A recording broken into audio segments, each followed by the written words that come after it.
All right, are we going or what are we Yeah, doing? we're going. We're going. Okay, I didn't know if we were going or not. We're talking about Sea of Thieves. Anybody doesn't know? We've been really getting into it lately. I'm supporting it for one. Like, I'm looking for more crossplay shit like that. Like, just bridge the gap, man. Like, Call of Duty's doing big things. They did the whole crossplay thing, which ultimately saved their whole company.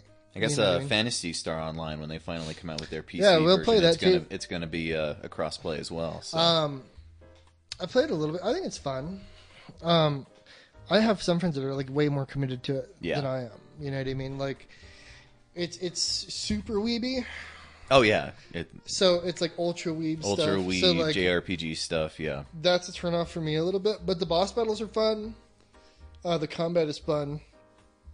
There's like tons of different weapons. Yeah. So there's like a ton of stuff you can like get bored doing something. There's something else you could do. It's not half bad at all. And that's one of those games that came from the ashes, dude. That's an 11-year-old game. Did you know that? no, Yeah, that's the second one is a Japanese only title. That's like 11 years old. wow, And it was fucking going downhill. And I think this is like a fan-made server, like a fan-made project where they're funding their own servers to like launch this game. There's enough buzz that people are like, yeah, let's just get back into it. Yeah, Let's relaunch that. Like, it has enough fan love, which was enough for me to respect it, because my friend Clayton, like when I first met him, it was like 10 years ago. He would fucking talk about that shit all the time. He would play the first fantasy whatever on 360. And he played on a computer, I guess. He was super into it. And like back then, you had demos you could play online with people. right. You had like a small server that I think still operates. It's on its own little private loop or whatever. You can play so many missions, and then the demo ends. But it was multiplayer online. Transformers Cybertron, War for Cybertron had an online demo Oh, okay. like yeah. that. Yeah. They don't do it anymore because the fucking demo was more popular than the actual Then game. the actual game that comes Because out. you could yeah. play Team Deathmatch over and over and over again. And it was just a looping server. And people would download it and play it until the fucking wheels fell off, until they stopped running the server. Damn, that was good times. Yeah. Those games are super cool, too. That's a fucking unfortunate end. I didn't get to play the last Well, one. and now we have these games coming out where we got to watch out and see if it's a freaking backdoor for China to get into our shit. Did you hear about this the Valorant stuff? Is that what's going on with Valorant? Valorant, yeah. It's a Chinese game? It's yeah. Oh yeah. It's like the developer I think is like Canadian or something, but they're entirely owned by Tencent.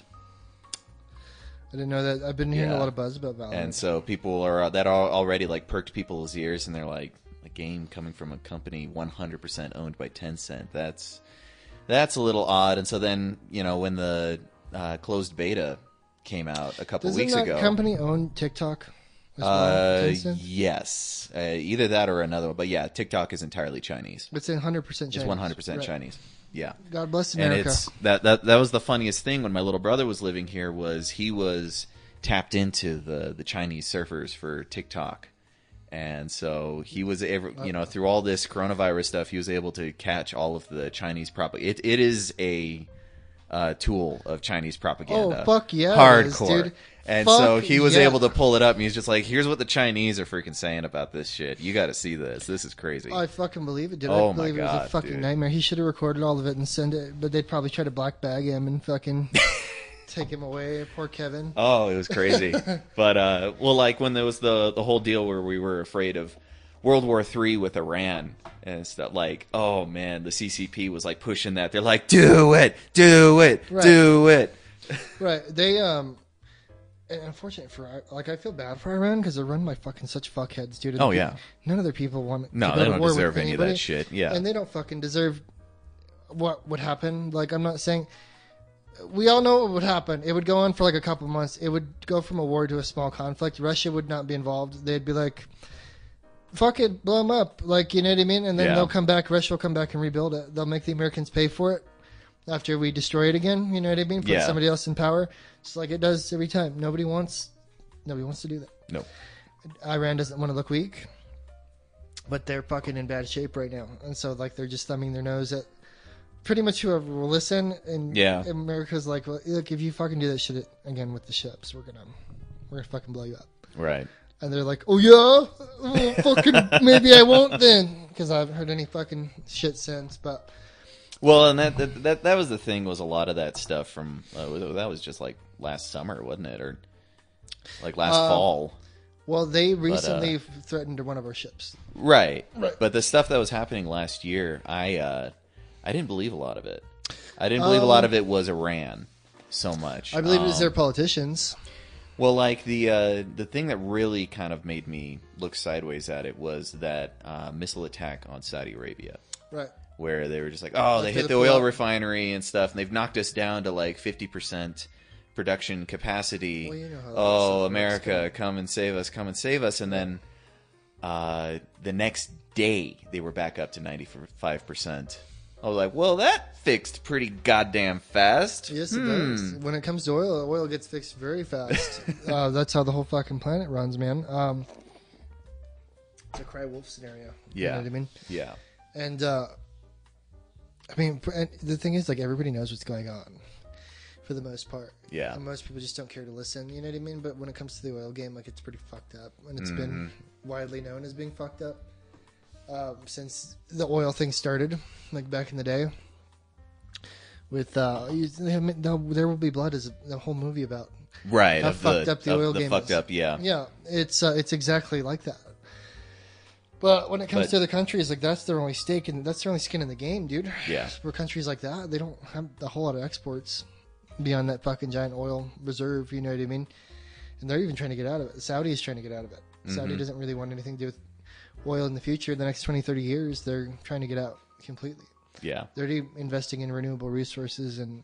Well, they can't. Yeah, it's worthless to them, but unfortunately, their entire country's economy is based on the one resource, and so they gotta find something new.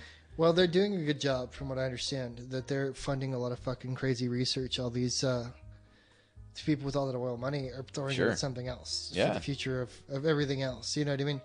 Which is probably better than most of the American companies doing it, because they're gonna fucking do like what they did with the electric car the first time. Remember when it released the first time and then it disappeared?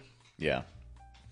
We've been trying to get electric cars off the ground since, cars started being invented. You think we made batteries and electric motors just, in the last decade? This is like the third or fourth iteration, right? Because back in the day they had turbine power cars and all kinds of crazy shit they were trying to get away with. But the most recent fall of the electric car is what I'm talking about. Before Elon Musk came back and was like, well, if we just make it sexy, people will buy them.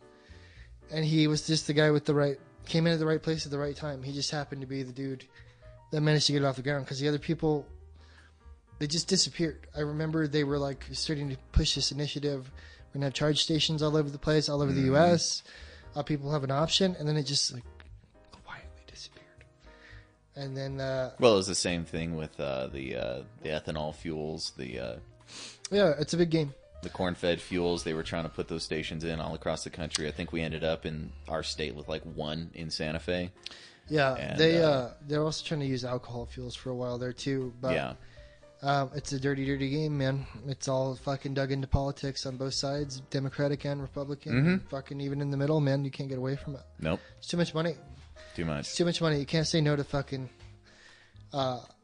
even if you're the president, so I'll give Trump credit. He doesn't need to fucking stick his dick in oil, because he's like, I fucking own everything else. Like, he's like, he spends his money he gives his money away. The presidential fucking $400,000 a year, he gives it away. He's worth. He's like, I wipe my ass with $100,000 a month. You know what I mean? Who cares? And I get accused of being like a mainline Trump supporter all the time, because I'll defend some of the shit he's doing. I like his call-outs on China. We're circling back to China. Back to China, yeah. Let's circle that back.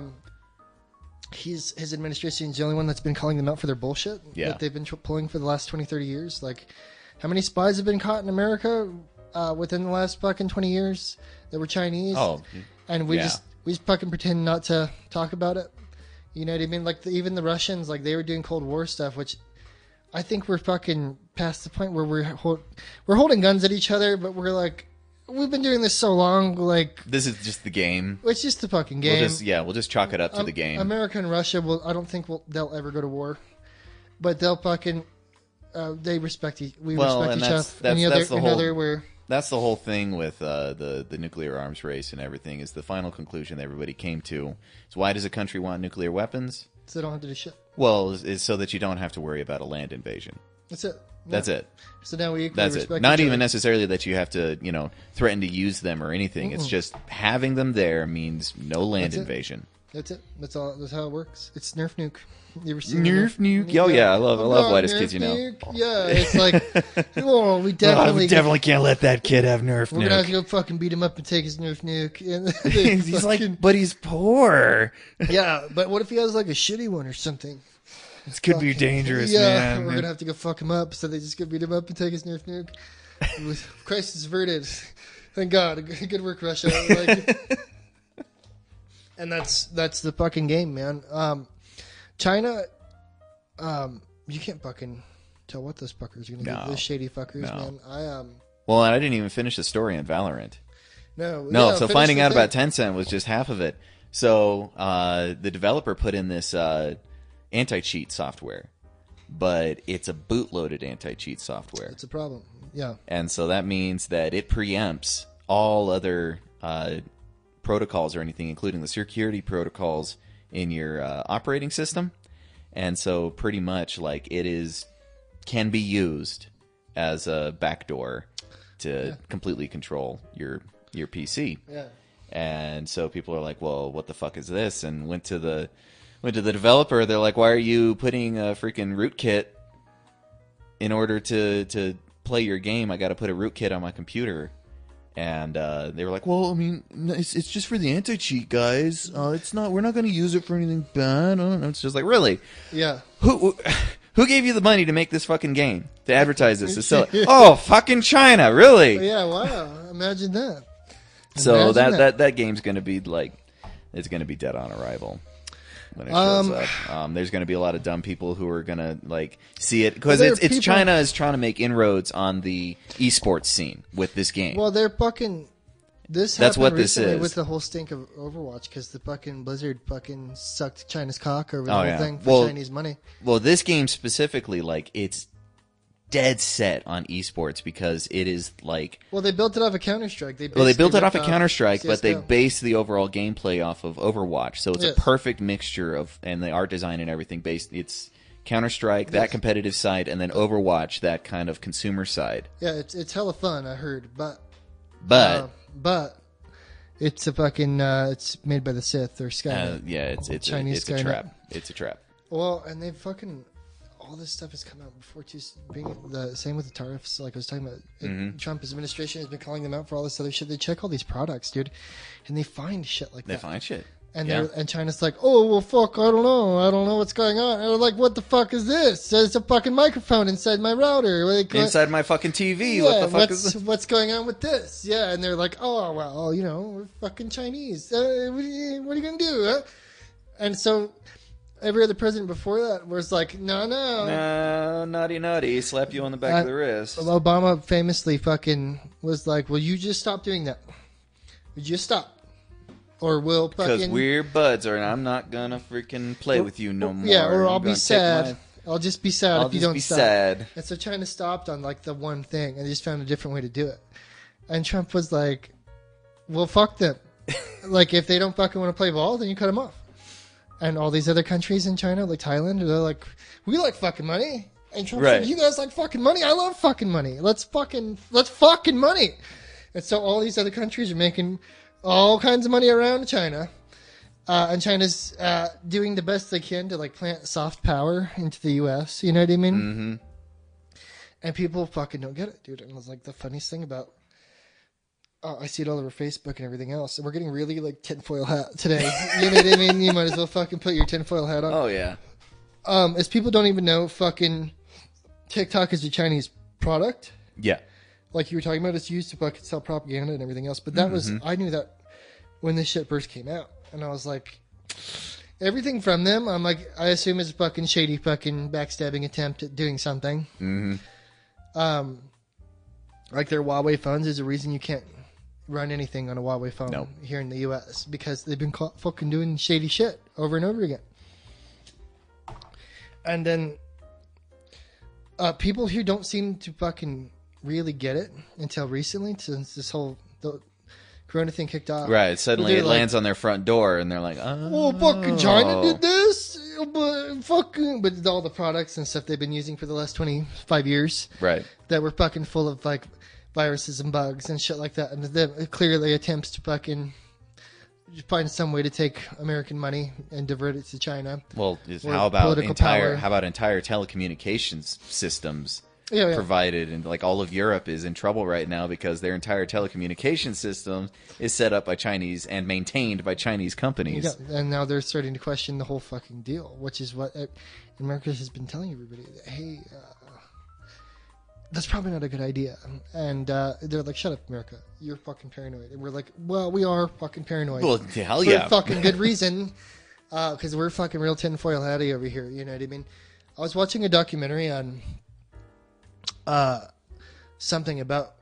it was Jennifer Ellis and her comparison of Independence Day and War of Worlds. Yeah. But the fucking hard point that she was pointing at the whole time was like, it's the difference between pre 9/11, post 9/11 Yeah. America, Yeah. and how it's like people can't accept what Independence Day is now because they've seen an actual terror attack and it's real and it's on their fucking doorstep. Mm-hmm. But just like I was saying to somebody else the other day, Yeah, all the imagery in these disaster movies suddenly they had a completely different context post 9/11. they look completely. In fact, they're shot differently now and used differently. Yep. The imagery is fucking always harks back to that week of the events of 9/11, right? Mm-hmm. Like everything from the dustiness, like if you look at War of the Worlds and like it's shot like the disaster reports are shot like the fucking people walking out of Like the the aftermath towers, of 9/11, yeah. which is fucking kind of fucked up for Spielberg to do, but it drives the point home Mm-hmm. visually because he's like, this is what it looks like. So this is that's the only way to equate it to the rest of America to like get how severe this is the subcontext of 9/11 implanted in their brains from that serious event of it on their doorstep. Yeah. My complaint is that it's like, I was talking about this with Corbett, is people are going to forget. They're going to forget about this. They're going to forget about the virus thing. Eventually it's going to go back to everyday life. That or they're not going to like frame it in the context that it actually is. Just the severe derailment of just even normal social interaction from this. People are going to like try and just blank that out of their minds. No. That's what I'm This talking is about. That's this is how we exactly- always should have behaved. Well, they're going to see. This was just a correction on our behavior. We never should have behaved the way we were before. In some way, they're going to Yeah. see, and so it's going to be a denial of this ever happening, right? Like the fucking these extremes they weren't even extremes. What we have been through, it's not even an extreme. No. People don't know what a fucking extreme looks like. The No, same with it's 9/11 when they especially actually coming out of the industrialized mayhem of the 20th century. yeah, And we're it's- early into the 21st century, and we have a few tens of thousands of people die in your country of Oh no, mass coof. death in our country? Fuck. What about all these other countries like Iran and these fucking people die on it? You go outside right. and get You blown got up by a fucking IED. you got one government freaking action against the public, and you lose 1,000 people in a day. Right.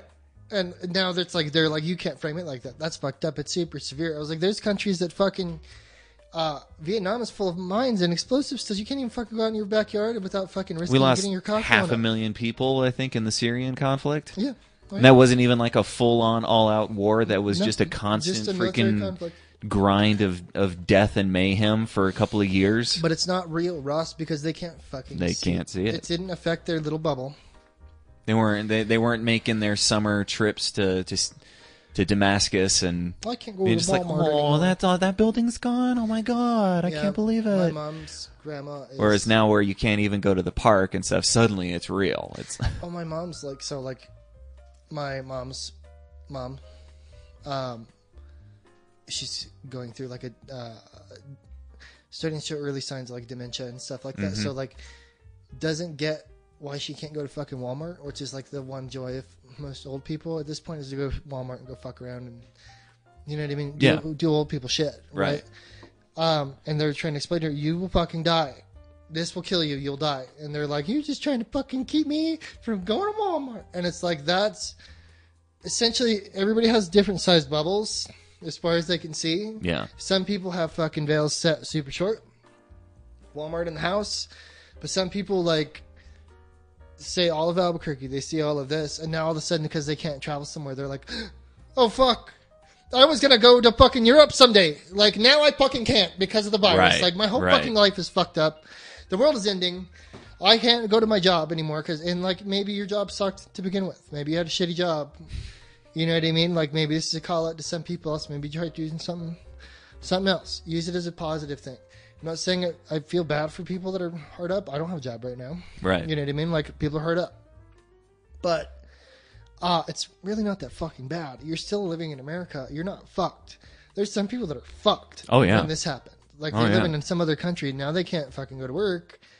And if they catch it, they'll die because their country sucks at medical care. So they're fucked. Like, you're super fucked. But the fucking tiny veil has been adjusted. And it will go right back up, dude, because people will block this shit right back out as soon as they can. They're already trying to go back to normal life. They are. There are people protesting to go back to the regular bullshit. To just go back to working. Which is a denial of the fucking virus thing, which is the whole reason we're fucking not working, was because we got to wait for this thing to dissipate. Just let it fucking slow down and things can go. We can have a chance of getting back to normal. And they're like, fuck no. We want to go fucking have a huge party or fucking go back to work. And they're like, there's a Did you know that? Did you know that Grants is opening tomorrow? Grants is opening tomorrow. Grants, New Mexico. Yeah. But it's like, it's not going to have a huge, mass effect on. No, it's not. It's not. That's why I'm like, that's okay. That's fine. But these other people complaining about like these bigger states and bigger like cities, should slow your roll a little bit. I mean, like, I don't want to get too like into like what I believe happened, but I think this has been going way longer than anybody says it's been going on. Oh yeah. And they can't fucking say that now because the news has already fucked themselves by spitting out whatever the fuck they can put in their ass. Whatever comes in their ass, they fucking vomit it out. And it's fucking, they're putting whatever they can in their ass to fucking vomit out for these little chickies to eat up. You know what I mean? Because people are fucking need to watch. Well, it's like that. Here's something. It's like the building of the narrative after like a mass shooting or something, where like that first like 3-4 hours, and it's always in the middle of the day. It's always those like the Shepard Smiths or whoever's on in the middle of the day during the 24-hour period, and they are just like, the story will change from 20 minutes on, where it's just like, it was 5 people entered the building and fucked shit up, and they're like, well, it may have been 1. Well, they may have never even entered the building. It may have been, and you're just trying like, to keep fucking people on the hook, dude. And it's like, that's what fucked up. And so we're seeing that now, like that, a 3 hours of a fucked up news cycle where nobody knows the story and it's changing constantly, and nobody knows what the hell is going on. You can forget about that. Right. You're just like, hey, that was just a fucked up 3 hours for the news cycle. Right. That has been stretched out across months now. To where it's like, even if you weren't big into watching the news, you noticed it. And you're like... Well, it's fucking hard to avoid because now you get told by every fucking Karen and some dipshit about why aren't you wearing a mask. And I was like, I bet if I went and got tested for the antibodies today, I'd fucking... You'd probably show that you had it, yeah. Yeah, and I'm like, oh, wow. Look at that. What a fucking idea. It's been going on since before that China lied. Fucking wow. I'm fucking amazed that they lied. I couldn't believe they would lie about something like that. Some huge fuck up on their part. Right. Well, why would they, So then I have people telling me that it's a weapon, bro. And that's what bugs me the most about it. It's like, it's not a fucking weapon. Why the fuck would they crash their own economy with a fucking, it's just because they run their country like shit and they saw it happening and could have done something. And they were like, fuck that. Let's just let it run its course. Well, and people don't understand like how, fucked up a communist system is. If you're on the lower end within the party, like you're a local official over these cities that's seeing these massive outbreaks, you are de-incentivized to shoot that stuff up the ladder. To tell anybody above you that something is going bad. You are only supposed to send good news up the ladder. And so this shit just gets worse and worse and worse, and they try to cover it and hide it. It's going to roll down hard. Until finally, like, somebody gets some kind of social media post out or something, and somebody higher up catches whiff of it before you can essentially kill that person, shut them up. Yes, and so then now you're getting the questions. They're like, okay, what is actually going on in your city? What the hell's going on? People have been disappearing over this whole time. Yeah. Where they were like, shut that scientist that got the fucking word out first, didn't he disappear? Mm-hmm. Magically. Yeah. Like, people, it's fucking, and I equate it to people like having their life isn't special, right? They're not fucking, people have trouble dealing with the fact that they're not special in any sense of the word. Right. Right. So, like, believing this is like a terrorist attack from China and they're fucking evil masterminds. And they meant it to fuck you over specifically. It's to fuck you up, Ross. They fucked your life up. Now you've equated something that happened in China from this evil fucking man that you don't even know what the fuck his name is or what he looks like. Did this to fuck you. He fucked you. Saw how good everything was going for you. Yeah. And so now I can feel special because China fucked us. It wasn't me. It wasn't my fucking fault. My life didn't suck before this. I'm not an insignificant little cunt. It's definitely China. So you've invented some fucking narrative now. The media is not helping with that. You know what I mean? They're fucking... Well, because they like giving you the simplified narratives that you can emotionally latch onto. Yeah, it's just a form of blowing smoke up your ass to make you feel like, oh, now I know what's going on. You have that little fucking grain of rice that you can put in your jar, and then you don't fucking... Eventually you have this jar full of fucking little grains of information. You can't tell what's fucking legit and what's not because you have a fucking little grain of something that you keep picking up day to day from the media. And it's not like the media is doing it on fucking purpose to fuck you or fuck America. It's a business, man. Like, they just want to keep you watching. The more you watch, the more money they make. It's people that are like already blaming the media. They're trying to make money off of something that historically didn't make money when they were running it for only an hour a day. Yeah, and they were fucking running this for a long time. They were talking about it was literally just like written off as a loss for most TV networks. Oh, yeah. It was just like, yeah, and then we have the news hour. Because it's public service, it's good or whatever. We're not going to make much advertising money off of it. So, yeah, there you go. Yeah, it's definitely used as... then we decided to reality TV it to keep you interested in it throughout the day. It's used as like a fucking 24-hour fodder. Yeah. To keep it rolling 24 hours.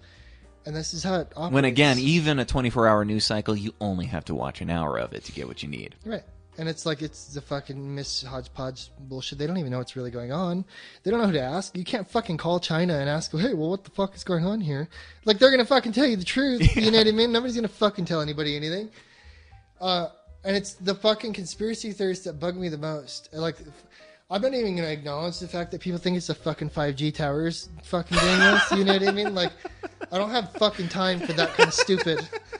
I have a problem with the people who have like moderate intelligence who are telling me this is a fucking chemical weapon or a weapon that China made. They made this. They strategically deployed it on themselves first. Yeah, they deployed it on themselves to thin out their own people so they have less people to take care of. Doesn't China already fucking kill off your fucking newborns anyway, right. You fucking Neanderthal? Like, you fucking... what the kind of fucking mongoloid fucking excuse is that for them to bomb their own people and get their own officials and higher up sick? Some of them died from this shit too. Right. So like they did that on purpose to fucking do what? Like Lex Luthor is in charge of fucking China now? He does all the fucking string pulling over there? How fucking stupid do you have to be to not do like a rationality check on what you're fucking thinking or saying? It's such a juicy story because, like you said, it's Lex Luthor is running. They just want it to be real. They want it to be a fucking comic book movie, so they can be a part of it. It's so that they're just like, oh, I remember I was there and I had the freaking cartoon characters were fighting in the in the sky above my city. Yeah, Superman wrecked my fucking car once. That fucking guy, he's a bad guy. Did you see that Key and Peele skit where there was this guy had to fill up a like a human interest story for the local news, so he just goes into a neighborhood and he just starts asking people. He's like, we've heard stories about a unicorn or a Pegasus sighting. Have you seen and stuff? And it's just all these low down freaking people, and they're just like, yeah. I was there. I saw it. It landed on my house. Look at see that. It was on my. And they loved making the story, making themselves the story because it's about them. It's about them. Everybody does it. I do it too. Mm-hmm. Everybody, you do it too. And you do it without thinking about it. No, yeah. It's because in your inner monologue, as you're going on throughout your day, It's about what you need to do for your survival, your things that you're doing, and you'll fucking those little seeds will seep out. And like I've been trying to do better about catching it, and like not making stuff about me as much. You know what I mean? But like when you're sitting in the house like by yourself for a long time, your life is pretty much about you right now. So I'm like I'm struggling with the fucking and just how I talk about things. So like I've been trying to catch myself on that shit. But most people don't do that. So like they'll just invent that story, and that sketch is fucking. They've done tests on that. Yeah. Where people just start making it up. And then they're like, well, none of that was real. And they're like, oh, well, you got me. But they could just play that first half of that segment and fucking show somebody making up some bullshit story. Les Stroud fucking believes he saw Bigfoot, bro. We were talking about this. Yeah. Really, he's fucking convinced that he fucking saw Bigfoot. And even Joe Rogan was trying to tell him who is like not the fucking best guy to like confront you on something. But if he's trying to confront you and tell you, you need to stop. Like, you need to fucking stop. If Joe Rogan's telling you to fucking stop, then even he has saw through the bullshit enough to be like, please. This is not a healthy route to go down. Because he's like spending like years out in the woods looking for Bigfoot, bro. And it's like something happened to him for that narrative, for him to, that one experience, right? Mm-hmm. And then he's piled onto it to where he's obsessively trying to rationalize it and can't come up with a because he wants the ending of the story. Right. He feels like he's owed or something. Got onto something, and it's one of those things where, we're all the lead character in our own story, and so now he's found this fantastical narrative that he can be a part of, that he can be the main character of, but he doesn't have an ending. And I'm a fucking firm believer in that whole, I don't know what kind of fallacy, if there's a name for it, but it's that the belief that you're part of a main story. Yeah. Nobody ever wants to believe they're a side character, or not even like mentioned in the book. They're just an extra in the movie. Nobody ever can confront that idea. Right. That they're just a fucking dust in the wind blowing by, and somebody else is... I'm Neo in the Matrix, and I'm the only one who sees the world the way it really is. They want so, which is why those movies were so successful, because it's about... Keanu Reeves played almost a nothing character up to that point. Yeah. So you can embody the nothing character. Same for Harry Potter. Mm-hmm. And then when you take the pill, that's why people are like, I want to be the one to take the pill. Yeah. I would take the pill. Nobody watches that movie and tells themselves, I want the blue pill. I would just keep living. Yeah. I would fucking take the blue pill, dude, because I was like, do you really want to fucking... Yeah, you answer all these questions, but you don't think about like the horrible shit you're going to learn. Well, and you even have people trying to prove that this reality is a simulation of some kind. Yeah, have you heard about that? Oh, yeah. Fucking Elon Musk believes that too. He thinks it's a simulation based off of... He's like, everything... I believe him. I can see him and his life definitely being like seen as a simulation, because his argument is that everything is going way too fucking good for him. Right. And he's so smart that when things fall into place, he can just nail it. It works out. There's no mysteries for it. It just works out. So he's just like, I just keep going through life and things just keep working. Yeah. And he's like...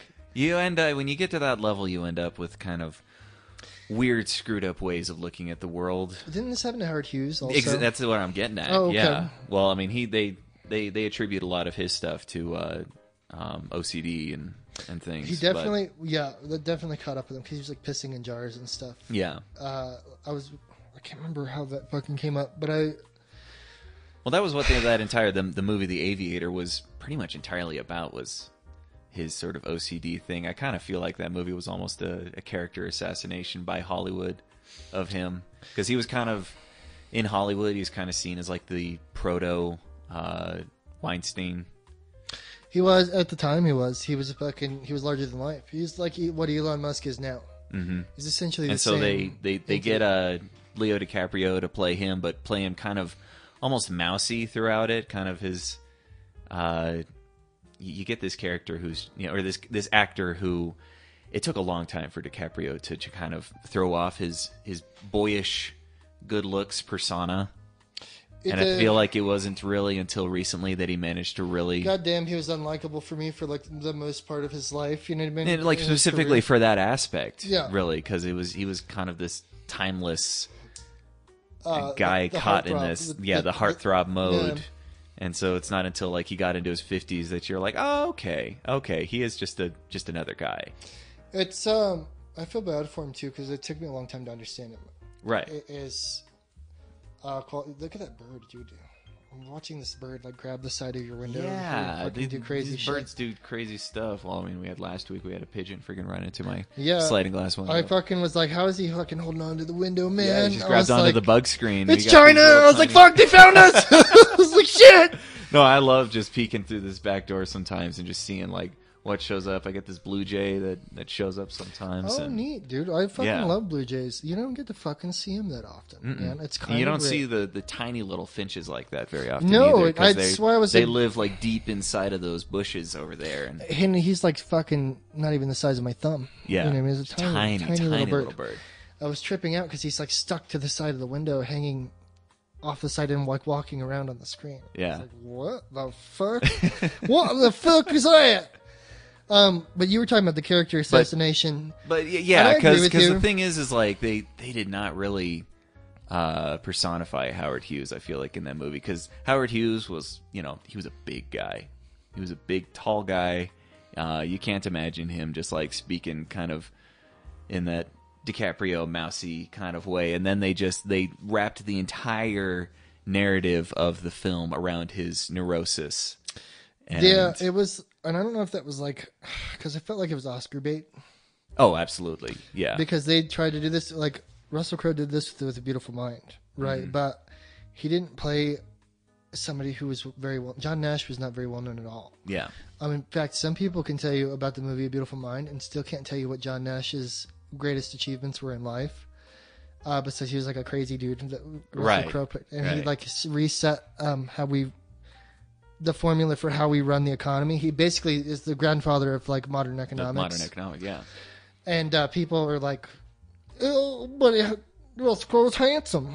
You know what I mean? He's a handsome guy. That's it. That's all they fucking know. Yeah. But with Howard Hughes, he's romanticized so much that like even people know about him that echoed Yeah. enough to where he had his own bravado that he brought with him. Mm-hmm. And I think it was poorly executed. I agree with you. It's been so long since I've seen it because I'm like trying to search how I felt about the movie. I liked the movie because I like airplanes. Mm-hmm. I like everything involved with them, but Well, especially that period in time was just yeah, where they were just coming up with shit. Like Yeah. the they golden just- age of airplanes. just throwing shit against the wall because there's just this budding, booming, growing market that nobody's really set their foot in. That we're trying to. Yeah. Either gain control of or try to Commercialize predict air and travel and commercialize stuff. and get around it. Like, is it going to be the jet age? Is it going to be the prop age? Is this going to be a utility? Is this going to be a luxury? Like what? Yeah, it's the Wild West of that fucking. It was the golden age of aircraft, in my opinion, because now it's just so. It's almost boring. It is. It There's got kind of There's samey. no sexy aircraft anymore. Like when they come out with new ones, there's some stuff that's like, nah, it's okay, but what's the style of fucking like the 1930s to 50s style of aircraft? Like as they evolve, they have these such unique shapes, and like every next age, they have a very unique and distinctive look to the aircraft, and it like evolved in like a very sexy way. You know how old trains used to look really fucking cool, and now they're just like, oh, it's another Santa Fe, whatever boxy fucking piece of Boxy shit train. fucking diesel train rolling through. Yeah. There's no fucking romance to it No. anymore. And back then there was definitely like that was your hallmark. Is like how kind of sexy was your aircraft, how it looked, and that's why he was so big. But Well, and it was I can just see- the risk that these guys were putting themselves under in these things that is goes along with kind of the romanticism. Right now, we live in an age where any of these industries, even growing industries, people are trying to just reduce risk and. well, people. But those are the people that we don't remember. Those are the ones that end up successful, but they're not the ones that we remember. Yeah, that's like Brad Pitt says. How many in people Troy. like remember the latter end of the Apollo missions? Nobody remembers any of that shit. I just was listening to a book no, it was a podcast. I was Jordan Peterson's. He's doing a discussion on the development of God or the idea of God. Oh, okay. And he like brought up. He said the guy's name, and he's like, he's the inventor of the Roomba, and I can't fucking remember his name. I was like, oh, the Roomba guy. because I know the Roomba. I've seen it around, but I right. can't fucking tell you what his name is. The same shit. Where I'm Mm-hmm. just like, this guy didn't fucking risk life or limb to fucking behind his aircraft that he designed. You know what I mean? Like, Right. it's the same thing like Elon Musk, where he's so in your face everywhere, and he's public enough to where you can identify as that's the electric car guy. You know, that's Mhm. Elon Musk. That's the SpaceX That's guy. how. That's how. And honestly, he I is. follow his SpaceX stuff way more than his, I follow a little bit his of electric everything. car stuff. I'm a fan of his memes. He's a. 'cause Oh yeah, His thing is really casual. He He's- has a good sense of humor. yeah. Well, he's a character himself. Yeah, And he's figured out a way to kind of sell that. it's to everybody. not in a bad way either. Like No. some of his stuff is like distasteful, which is what I thought was the best thing about him. Where he'll post like something that's just so super inappropriate. When he smoked weed on Joe Rogan's podcast, Right. like I was like, fuck it. Like he's just like, and like anybody in his company that fucking even like farted near a joint would fucking be fired. Well, and You it's know what so I mean? funny how like so many people, older people that I know who didn't really have any opinions on Elon Musk before this point, based their entire opinions on him that smoking his one instance. Right, he's a fucking drug addict and whatever. Yeah, I can see it now. I don't even have to hear what they're saying, but I'm sure they're like, And I'm like, do you know what this guy has done? he's done shit that will never even fucking not even a thimble full of achievement compared to like the shit that this guy's. Well, and he'll insert himself into just these little pinpoint singular events. And it a lot of times like pisses people off because they feel like they're just like, hey, you're the big picture guy. Quit getting involved in these Yeah, kind of he's just smaller kind of picture he's things. just And kind of he's like, everywhere. but he's like, I don't see a barrier between myself and what I'm interested in. It shouldn't be. You know what I And so mean? he'll insert himself. Like that was one of the big things with the I believe it was that it was like a middle school class or whatever in South America that ended up getting caught up in the caverns because the entrance got flooded over. Right, he made those fucking Yeah. Puff Juniors or whatever to go down there. and Right, fucking yeah, save he the was kids. like, yeah, I can get my company to develop something and stuff and send them over but you had these professional spelunker guys who suddenly gained this overnight freaking rock star status Right. from being the guys who were gonna fix this Right. and figure everything out. They were like, holy shit, I'm a fucking rock star now. The entire world is just like hanging on my opinions on what to do to rescue these kids. And it's like, hey, you're doing a good thing. I understand that. Right. But you're not fucking Mick Jagger. Chill the No, fuck out. Yeah. And it's, You got a job to do. Get off of the... And so Elon Musk comes in here, a guy with actual, media savvy, and all these guys were like, back the fuck off, Elon. Yeah, You don't know what you're talking about. I've Yeah. been spelunking these caves for the last 20 years. They were Fuck so hurt you. about his fucking And, ideas. yeah, Dude. His yeah. shit worked. And it was like, well, guys, like, we brought you in not to be a fucking rock star on the fucking news. craziest thing about it was like they were fucking shooting down his ideas, and these kids are like trapped in a cave. Right. And fucking, he just fucking Scooty Puff. It's dumb. It won't fucking work. I was like, what the fuck? What the fuck does it matter, dude? What does There's it fucking matter little at this kids in a point? cave, bro. We got a bigger problem to yeah, deal with and here. it became like fucking. He's coming in saying, hey, I've got resources. He has What do mon- you need? He literally has money, and is going to give you the money to fucking save these kids right now. Fucking give you the shit you need to save them right now. And it wasn't even. He's just like, well, I have the money, sure. Like, fuck it all. I don't see anybody else fucking moving to do it. You know what I mean? So Right. he just offered to fucking give up a couple $1,000,000 and make the things real quick. Pays his employees to fucking develop the whatever. Stay up a couple nights developing it. You know what I mean? Make some overtime. Make some Fucking overtime, make some stuff, ship it out. save some kids. And I remember like the backlash. I did remember the fucking. That's what I remember about it the most. Was Yeah. like the weird backlash he got for like. Well, because as these guys were suddenly, I'm the main character in this great narrative. Right. I'm not going to let somebody else come in and take the ending from me. I see that, man. And it's just like, stop, don't make I don't think you could the ever. story about yourself. You can't fucking take that trait away from people though. That's, You can't? I've been battling with that Everybody does. for a long time now. Like I've been fucking to deal with. For one, it's like admitting one's own mortality in a sense, because you have to accept the fact that not only are you not special, and you don't have some crusade to go on, or there's nothing. I mean, if you don't have some larger purpose to fall into, which people don't, which is what freaks them out when they fucking retire or whatever. There's no that acceptance of yourself as an individual. Well, it's the whole midlife crisis thing where it's just like, yeah, I've got myself pretty well established where I'm living a comfortable life. It's a weird side effect but is this what I am? It's a side effect and of they a can't first world accept problem. that the answer to that is, yeah, this is what you are. It's people can't handle the facts when it's boiled down. Yeah. There's no acceptance of this is what it is. I'm fucking maybe have another fucking, like for me, I have estimated, like say I live another 30 years, like up to 60, and then I just fucking, my heart gives out from all the pre-workout and all the fucking, all the body abuse in the gym, you know what I mean? I just do go out like Randy Savage, my heart just quits, you know what I mean? Yeah. Get into fucking, really into steroids later in my life and just be like, yeah, this is it, dude, fucking steroids. And then go out. I can accept that. But other people are like, somebody killed him. Somebody be like, somebody fucking There's killed no him. way the story ends here. There's no way he just fucking did steroids and died. Somebody fucking killed him. Have you ever heard the fucking David Carradine story where he... Oh, you know David yeah. I Carradine know died? his death and everything. He was autoerotic asphyxiation. He was jerking himself off and He died. he was found with a freaking his belt around his neck and his pants down. He just in never his fucking closet. loosened the belt after he busted a nut. But people think he was fucking assassinated and then dressed in women's lingerie and then hung in his closet or his bathroom because they can't accept the fact that he just fucking was jerking himself on. Was just a weird guy who... He just has a fucking niche fetish. That's his own personal life. I'm not fucking taking a shot at his character or anything else, right?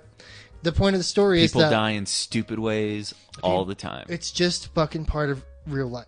It's accepting that David Carradine was into weird shit in his own personal life. And I'm not assassinating his character at all or leveling, because I liked him as an actor. I like his fucking, especially like his weird drunk before like Kill Bill. Yeah. Where he was like in a bunch of like shitty B, C, D-list fucking movies. Great, and just... like trashy movies. The Red Letter Media had that one. Yeah, He had that one. robot fist or he's shooting his robot fist at people.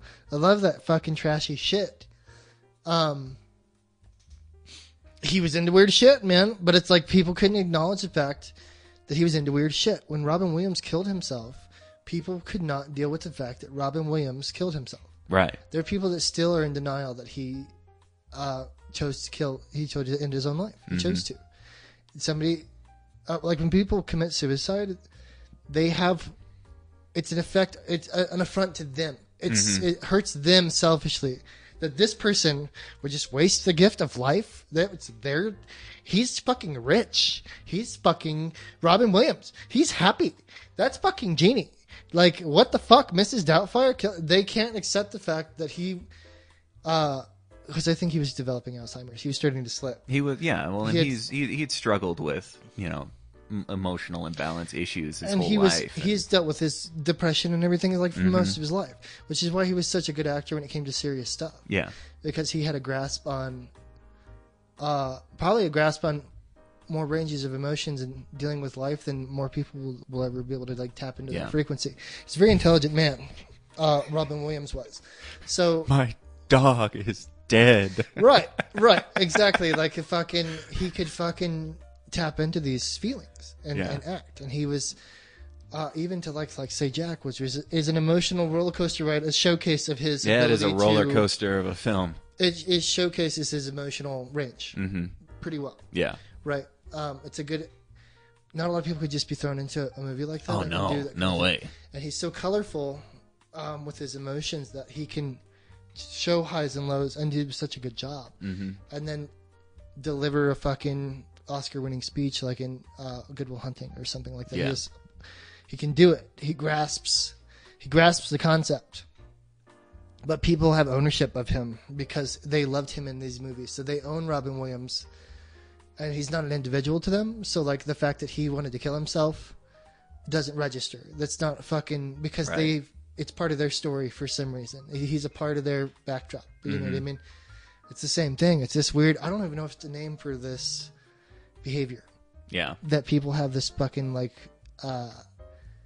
it's like a fallacy. I'm sure it's a fallacy of something, right? Almost like, not like the sunken cost fallacy, but I'm sure there's a name for it. I'd have to look it up and see. But people have this delusions of grandeur, man, because we're not surviving from fucking bears anymore. We don't have that point in our life. We're not we live longer than we've ever lived, ever. Yeah. And people get to this fucking corona thing and deal with the fact that life sucks and sometimes you fucking die. You know what I mean? Sometimes you get a fucking heart disease like Goku just dies of a heart disease. Right. And there's no time travel to come back and stop that from happening, right? So we can't fucking save Goku. Nobody wants to see the timeline where fucking Goku's just dead. It's because it's got to have some grander event to it. You know what I mean? But it's weird how people latch on to that kind of idea. Because same with Chester from Linkin Park. What's his name? Because he killed himself, right? And people were like fucking shocked. Right. For some reason. Yeah. All of his songs are about killing himself. Like almost every Linkin Park song is about masochistic behavior or suffering, or there's a lot of killing yourself songs towards the end of his career where he was writing these really beautiful songs. But nobody was like putting two and two together that maybe he fucking had some issues he was trying to work through. He just couldn't get better, man. So he just killed himself, right? And so people just couldn't. They called him a pussy. They called him this and that, but they couldn't. It's not like he wasn't telegraphing that a long way out. Right. That this is what was always at the forefront of his mind. That's part of his creative process. Was like these feelings. Yeah. Right. And which is why I liked Linkin Park anyway, because it was never like all about the girls or this and that. He was just writing these. Writing about how he feels. It was like self-depreciating for the most part on his songs, but people claimed ownership of those songs because they liked them. So it's not about Chester writing these songs. It's about how they feel about these songs. So when Chester kills himself, that's fucking pussy. He's pussy-ass kids. I have fucking kids. They made it about him right away. There's people on Facebook, I was reading it. I have fucking kids. I wouldn't fucking kill myself. Fucking what a pussy for fucking killing himself. I was like, you just made this about you. You just fucking made his everything about you. His fucking, he probably doesn't even fucking think or know who the fuck you are. And doesn't give a flying fuck. Right. And you've made his death about you somehow. Your opinion and your, potential criticism of him and his choices did not enter into his thinking. It fucking never affected his life at all. Same with all these other people like Elon Musk, fucking Robin Williams, it doesn't fucking, those 2 cents means nothing. Nothing. And it's just you fucking throwing your 2 cents into the abyss. That's what got a lot of these people into social media and Twitter, is they felt like that they could put in their 2 cents, that they could just throw it in as a grain of sand on a heap and be able to make this great, huge change in the world. Oh God, isn't it fucking so fun to just look at? It's one of my guilty pleasures, because I use Facebook as a fucking circus. You know what I mean? To me, it's all like, how can I annoy someone today? How can I say something controversial? How can I do something that will fucking hurt somebody's feelings? You know what I mean? Like, how can I trigger a response? I've been trolling since before it was like really popular to do. I've been doing this since chat rooms back in like Yahoo chat days, AOL days. I would just go and say something like horrible and controversial just to see the melt brains. Yeah, holy fuck! Like, look at these people freak out. This is awesome. You know what I mean? Like, cool. Because people really think they're my fucking 2 cents on like saying something horrible. That means nothing to me. I don't mean it, and I don't care. I just fucking like throwing the fucking, flicking it out there. You know what I mean? And watching somebody pick it up and go, why would you fucking think? Because again, it's these people who just can't disassociate their emotional reaction. Oh man, it's to the actual reality around them. It's where it's just like, again, that's why we used to have the saying is, sticks and stones break my bones, words never hurt me. Why that was such a basic axiom is because that's something you got to teach little kids. Yeah. Is that your emotional reaction isn't valid. It's not even accepted by adults anymore. No, it isn't. Well, and that's the thing, is now we've got this whole deal where people are raised up on reacting emotionally and protecting each other emotionally. Instead of just like, no, actually, let's build a little bit of armor around that. and it can kind of be able to figure out how to cognitively separate how I emotionally feel to the actual reality of the context of what's actually going on around me. Right. And I remember, like, growing up, the way my mom taught me that was, she was like, you don't always have to react. Yeah, you don't have to fucking feel anything if you don't want to. You know, I would like fly off the handle, get mad about something, and she would just turn and she'd go, Ross, you reacting right now? That's your choice. You don't have to react. Right. And I was like, well, fuck. Okay. Yeah. You know, stuff, just basic little things and stuff you got to instill into people when they're kids. That sage-like advice doesn't fucking seem... I wonder, man, because, like, I was watching some people, how they talk about raising their kids, where they're like, oh, I limit the video games, and I limit this and that, because I want them to just go outside and play. But I was like, but you're not... I doubt you're fucking really teaching him anything. No, just if anything, it's like, for kids, it's exposure to these adult concepts of, you know, it's like, maybe I, you know, don't have to freak out, fly off the handle about anything. Some adults can't even fucking register that, bro. They can't. Like, they fucking, it doesn't They exist. can't, and they're raising kids. That's the problem. Fucking, man, I'm not a breeder either. I have no plan on fucking having kids. I've never planned on it. But I watch the fucking people who are fucking making kids, and I watch them all the time, and I'm like, I don't even know if you're fucking qualified to, like, own a firearm. You know what I mean? Like, and you're making life, and you're generating more of you. Yeah, like, they're going to be exactly like you. Whether you like it or not, you know what I mean? The harder you try to resist it, the more they're going to be fucking like you. You know what I mean? Yeah. In some form or another. That fucking resistance will fucking lead to something else. You know what I mean? And it's, these people are fucking making more of them. And it's this first world country thing. Like, maybe it's not a problem here, but this shit's going to keep degrading, like, long after we're gone. Who knows what the fucking next 3 or 4 generations are going to even look like. Yeah. Are they going to be... Because social media is a huge part of life. Mm-hmm. You know what I mean? Like, what is that going to fucking do? And how are they going to use it to fucking control people? Yeah. Because they will. China's doing that with TikTok and stuff like Mm-hmm. that. No, they see it. It totally is. And you got the whole social credit system thing, which was something that we used to make fun of. Right, wasn't here, there like a Twilight Zone episode? yeah, there was like a Twilight Zone episode. I remember there was Dan Harmon did a Community episode where they were testing out, they were beta testing a new social media app at the community college, and but it was entirely based upon a social credit system. And there was even an Orville episode where they go to a planet that was entirely governed by a social credit system. I feel like that was like a Black Mirror thing too. Yeah, and it's just we understand from a basic standpoint that it's like we can't let other people, we can't put other people in charge of our lives. You think this way? There's, you would think but we have to like constantly remind and just people just like, hey, guess what? You're in charge of you. Is there's no reinforcement for some people. Some people need their fucking hands held. Yeah. There are adults out there who are fucking... Because when I was a little kid, like, it's weird to fucking get older and realize there's a lot of adults that don't know what the fuck is going on.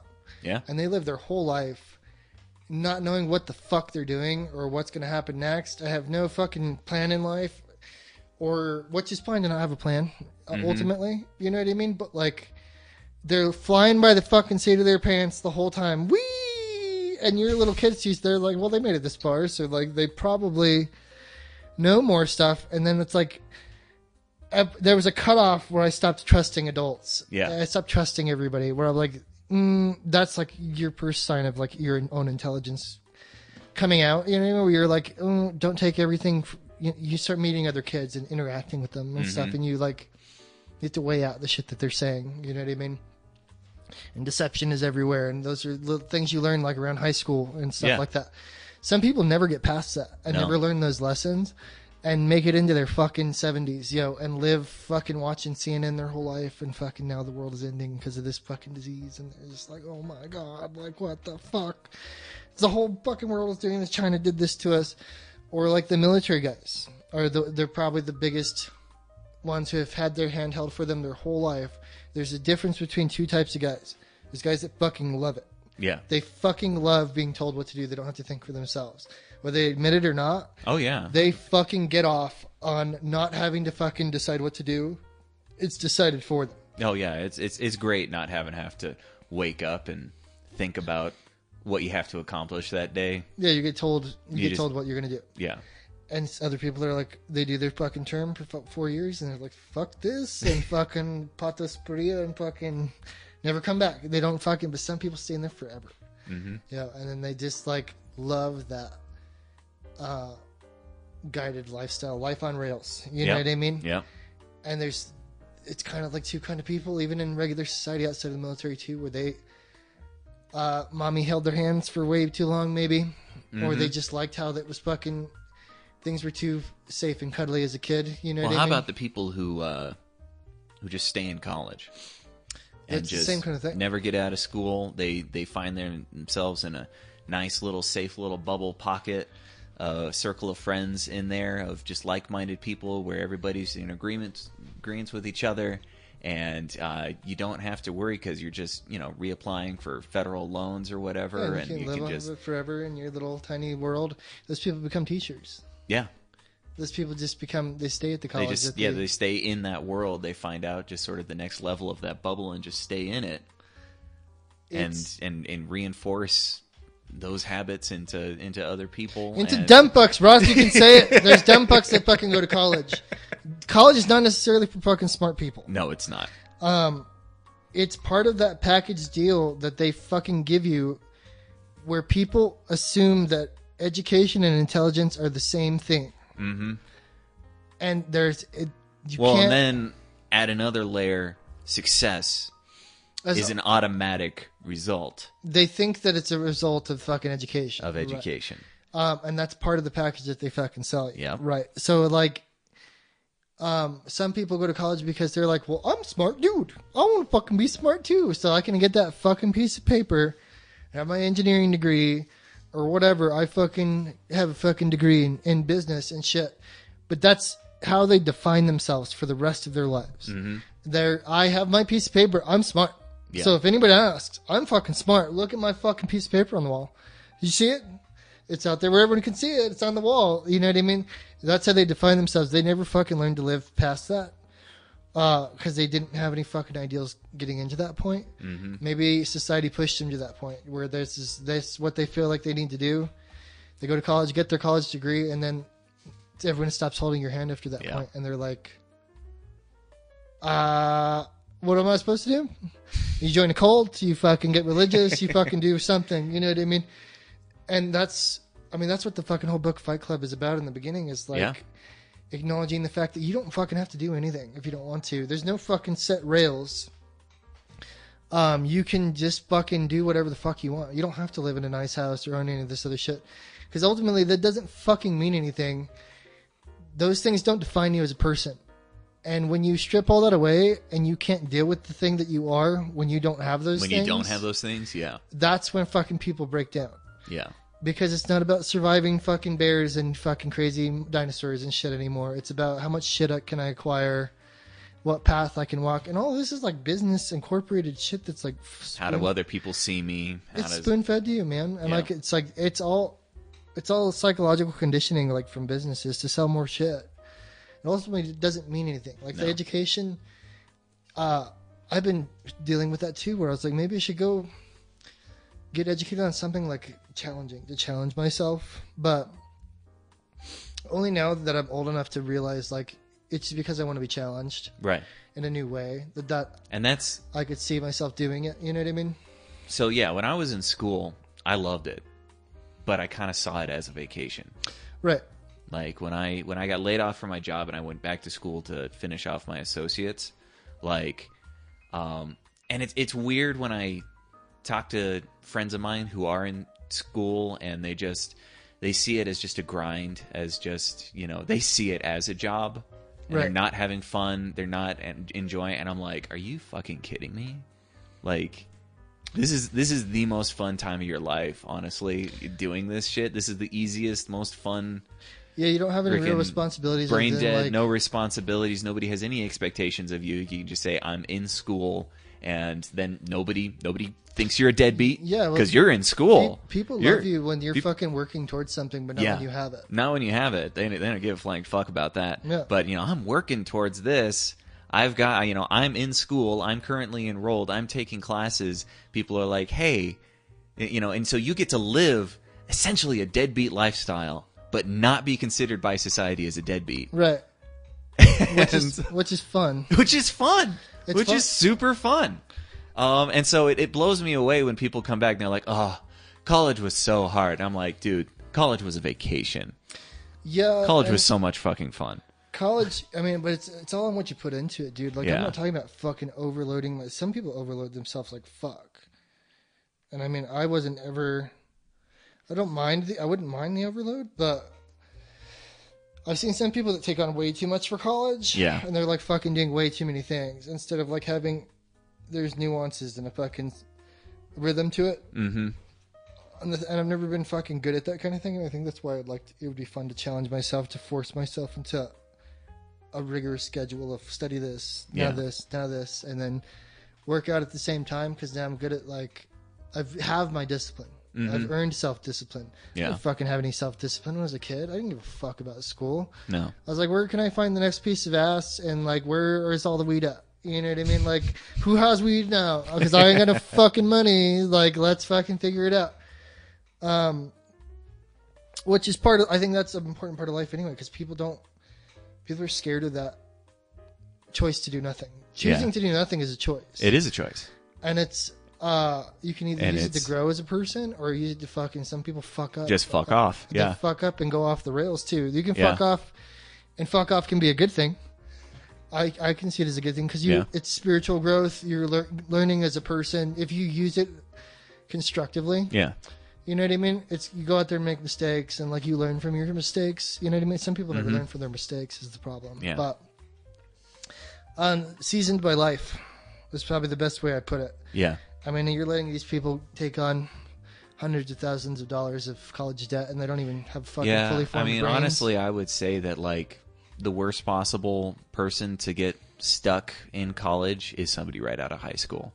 It's the fucking worst idea ever. It's the worst idea. Now, give yourself a couple of years. Give yourself, 4 or 5 years working a job, earning money, paying bills. Working multiple jobs. I think working not just I think one that job experience all the time. is way more important than any kind of experience that you can get going to school. You have to experience failures in life. You do.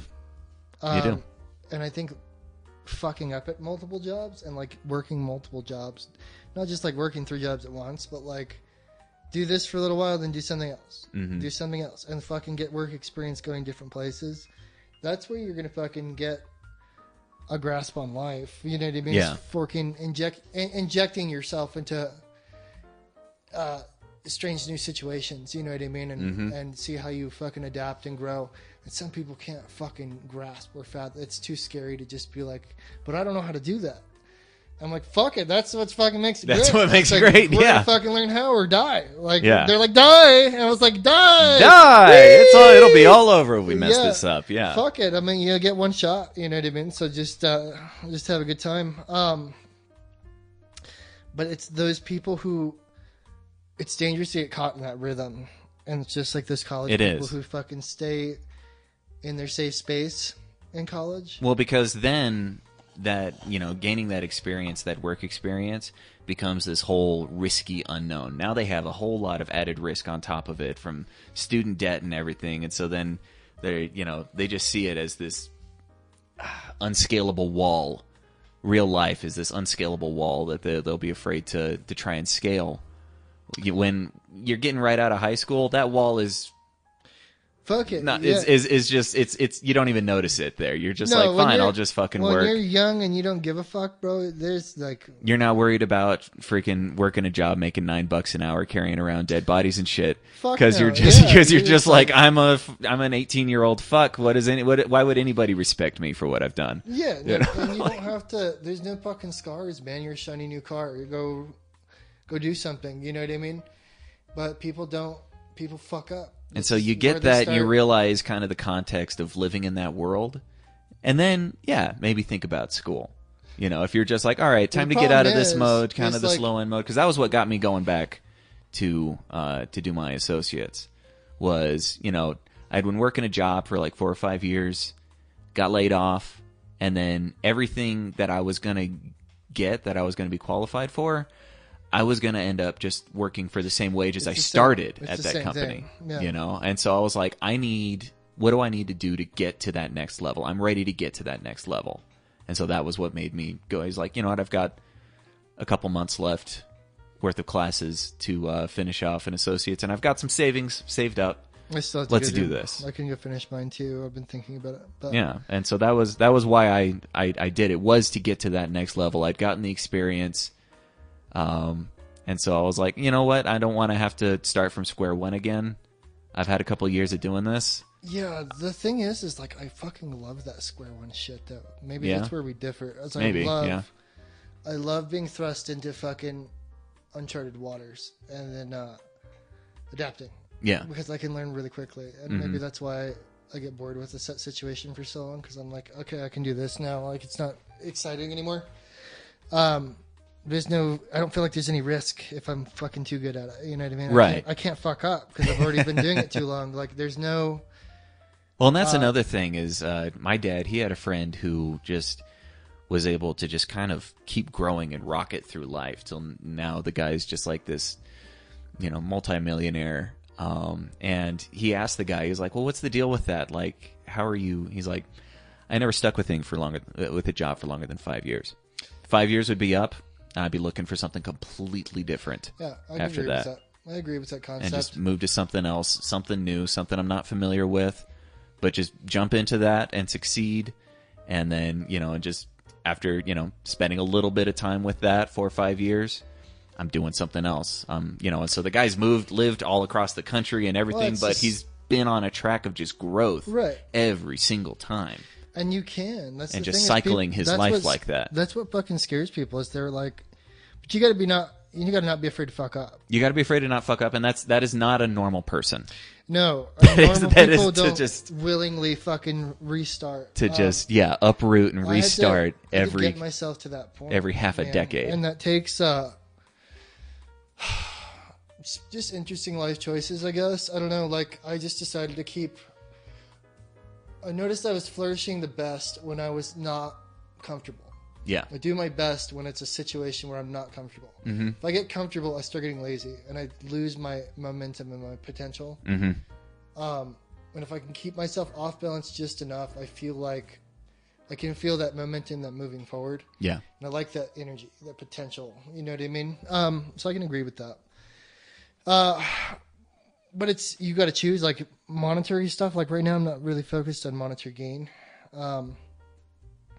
That can all come later. I mean, that all comes later. But like right now, like it's all about family stuff for the kiddo. He's getting older, right? And he'll get older to the point where he's like 18 because he's already getting to where he's like a brooding teenager. You know what I mean? So we're getting to the I don't need you as much stuff, but I still need to be a viable option within reach. You know what I mean? Mm-hmm. So I'm just kind of hanging out, which I'm fucking loving, not worrying about shit for the most part. Like I'm just hanging out.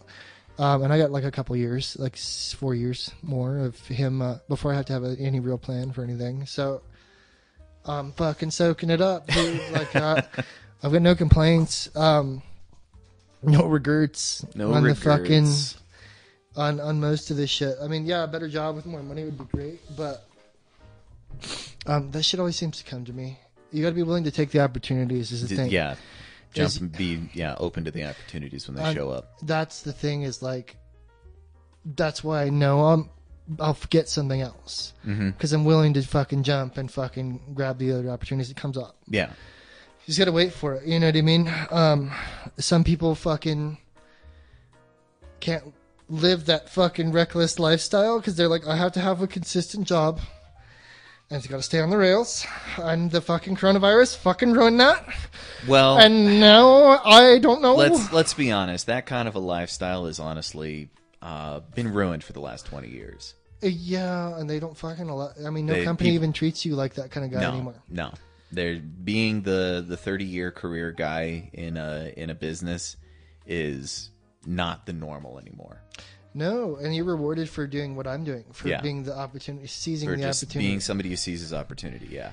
And I realized that early on, because I was like, man, I could work a bumfuck job in this state forever, but I was like, really, I just don't want to live in this state. That's ultimately my goal, is to just Yeah. just keep going, just go somewhere. You know what I mean? But not. It's more fun if I don't plan it out. You know what I mean? Like, because opportunities will come up. They always have. Like, if I just sit and wait and listen, like, things come up. Especially if I actively go look for opportunities, I usually find stuff. It's been nice to not fucking try, you know what I mean? Because, like, I could call in favors and call people and be like, what's going on in this state? What's going on over there? And get something. And then And just just- take yeah. all my shit and fucking go try it. You know what I mean? And then you strike gold. Sometimes you don't. Sometimes you strike out. But it's that fucking Star Trek-y explore the unknown attitude that has fucking done me well in life. You know what I mean? I've been rewarded for living like this. So, like, I don't see the point in settling down for kids and shit like that. I can see, like, the education thing paying off because I'm older now and more disciplined to do that kind of stuff. Yeah. But you can also, you don't need any of that shit to succeed, you know. And success is fucking. No, you don't. You really don't. And success is relative to. See, I took on school as the opportunity in the moment. Right. And it's one of those things where you're like, it's fucking came by. You're like, fucking nothing to lose, man. Let's fucking go back to school. It's one of those things. You know what I mean? Like, but this shit comes up. Like, you never know. Like, you'll take some fucking bumfuck welding job and you'll end up in someplace cool. You know what I mean? Or whatever. Like, leave it open to that kind of shit. I'm like tooling around like these weirder jobs. I kind of dig warehouse work for the most part because you're so busy that you don't have to fucking think about anything else but getting through the day. Yeah. Kind of like that. I was having fun doing some of that shit. I'm looking for something like that where I can definitely just burn time and stay active and stay fit. That's the most important part, is like staying Fit. active. And Staying active, fit. yeah. Taking care of myself. Because if I can labor, it's weird how people fucking look down on that kind of shit. It's like, but like if you're lifting stuff all day, you're sweating and you're working all day. You're totally taking care of yourself. Yeah. For the people are always like, oh, you'll be run down, and like you're gonna get run down anyway. For the most part, Yeah, like, this life is just a grind on everybody. Because Like, everybody went and they're like, nobody let's go comes get out of this looking like Adonis. No, you know. and that's the part that freaks me out the most. Is like at some point there was a denial of accepting one's fate and mortality. That whole fucking like, I'm gonna get a startup company and then sell it like Facebook, and then fucking do nothing for the rest of my life. But everybody has that like weird fantasy of like that's the fallacy like I'm talking about before. Yeah. They're gonna hit the lottery and they're gonna fucking even the ones that like the people that do win the lottery, they don't know what the fuck they're gonna do. They don't know what they're doing. When they with do it. win, Yeah. they don't have any fucking real plan. They spend it all. Mm-hmm. And they're like, well, fuck, now I'm working at Walmart again. Like, ho hum. Or they overdose on cocaine or die, or somebody hustles them and takes their money and kills them. They spend it all on tigers. Or you fucking raise tigers. I'm not saying that's bad lifestyle, Ross. I'm saying that's fucking bold choice. That is a bold choice. And if I could fucking have a tiger farm and possibly illegally be selling tigers, I would. If I probably would do that. That sounds like a fucking great time to me. And then not pay anyone. Find a way to not fucking give anybody any money. Just like, if you fucking vibe with tigers, you get to live here. That's it. It's almost like I'm reading that book called Chaos. It was recommended by Rogan the other day. He's reading it. It's about the examination of the Charlie Manson trials. Oh yeah. And like what the CIA was, because the CIA knew all kinds of shit. Oh yeah, they were way before that fucking the whole thing went tape down. thing happened. Yeah. And I was really getting into it today. That's why it took so long getting over here, because I drove slow. You know what I mean? Just Put it listening to it. Yeah. cruise control and just listening to the book. And damn, it's really cool because they're just really getting into the fucking beginning part of it. And it's like, we just got to the trial part, and it's like right after the trial and how Polanski was dealing with the fucking wreckage and ruin of his life. And it's Right. like how you can equate it to, we just saw Once Upon a Time in Hollywood. So like fucking, you can see where it meshes and pulls apart. It's such a cool time to be like reading that book and like right after fresh seeing that movie because you can. That's where they split off. You know what I mean? Yeah. And then it's going to start getting deeper because the book is long. So like the rabbit hole gets deeper as it goes. But the first chunk, first two chapters have been the murder and then the trial. Mm-hmm. And I'm like just starting to get into it. It's called Chaos. If you want to fucking check it out. Yeah, I'll have to check it out. It's a fucking. I love that stuff. It's been a pretty cool book so far. We were talking about the Great or whatever, Peter the Great. Yeah. Yeah. Catherine the Great. Yeah. Catherine the Great and Peter the Great. Yeah. Because they have that new thing on Hulu that's coming out. I'm fucking super excited about it because like there's great potential there for like doing something history based. Oh yeah. And I love these kinds of shows, especially because Drunk History fucking really hits with me. Mm-hmm. No matter how destructive it is to fucking the people making it, you know what I mean? But like, they follow the points pretty good. Mm-hmm. It's just like the joke is that they're fucking wasted while they're wasted while they're doing it, so they just lose all filter telling the story. Yeah, which is kind of what I'm hoping they do with this one. I can see where they could go off the rails with it, but I'm hoping they do more shit like that. And if that is successful. Can we get more stuff like that in that format that's based off of history or something? Not as like dead serious as like Downton Abbey, but you can have fun with it and still get people interested in more historical shit, especially like 18th, 17th century. Oh yeah, 17th, so like 16th to 18th century Russia was a fucking roller coaster of a fucking like before the World War I and to after. Like it's the most bizarre time and place in history, really, and it's not talked about that much. No, it isn't. People look at Russian history and they're just like, there was royalty, and then the Bolsheviks, and then the Bolsheviks they came, and then the Iron Curtain, and then that's all they have in between. That's all they have, yeah. But there was absurdities all the way up to that point. There's a reason that the Bolsheviks were like, we gotta fucking kill these people, dude. Like, they're gonna keep fucking making things weird. We gotta fucking do something. And then, like, they regime changed like 3 times, overthrow after overthrow after overthrow, coup after coup, until finally we have what we have here today, where it's like very fucking grave and serious and solemn. You don't talk about the history, you don't mention it anymore. There's a reason it got to that point because it was fucking pretty cartoony there for a while, and like you get to this fucking point it's at now.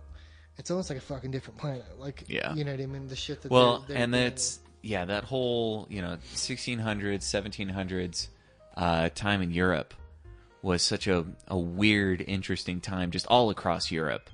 It was. Everybody was like would occasionally go to war with each other. Like, I was in a war once a month. Yeah, you had the 30 Years War in the 1630s. And Napoleon's run was Napoleon was the early 1800s. I want to say late 17th to early. Yeah, late 17, like early 1800s. Yeah.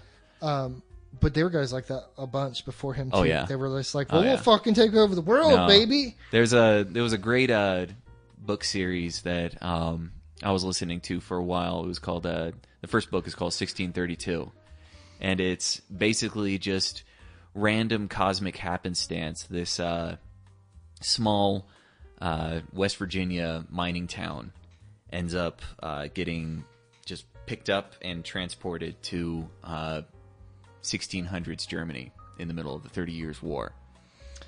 Okay. And so you've got all these Virginia rednecks, hillbillies, pretty much. Now they're the most advanced people in the world.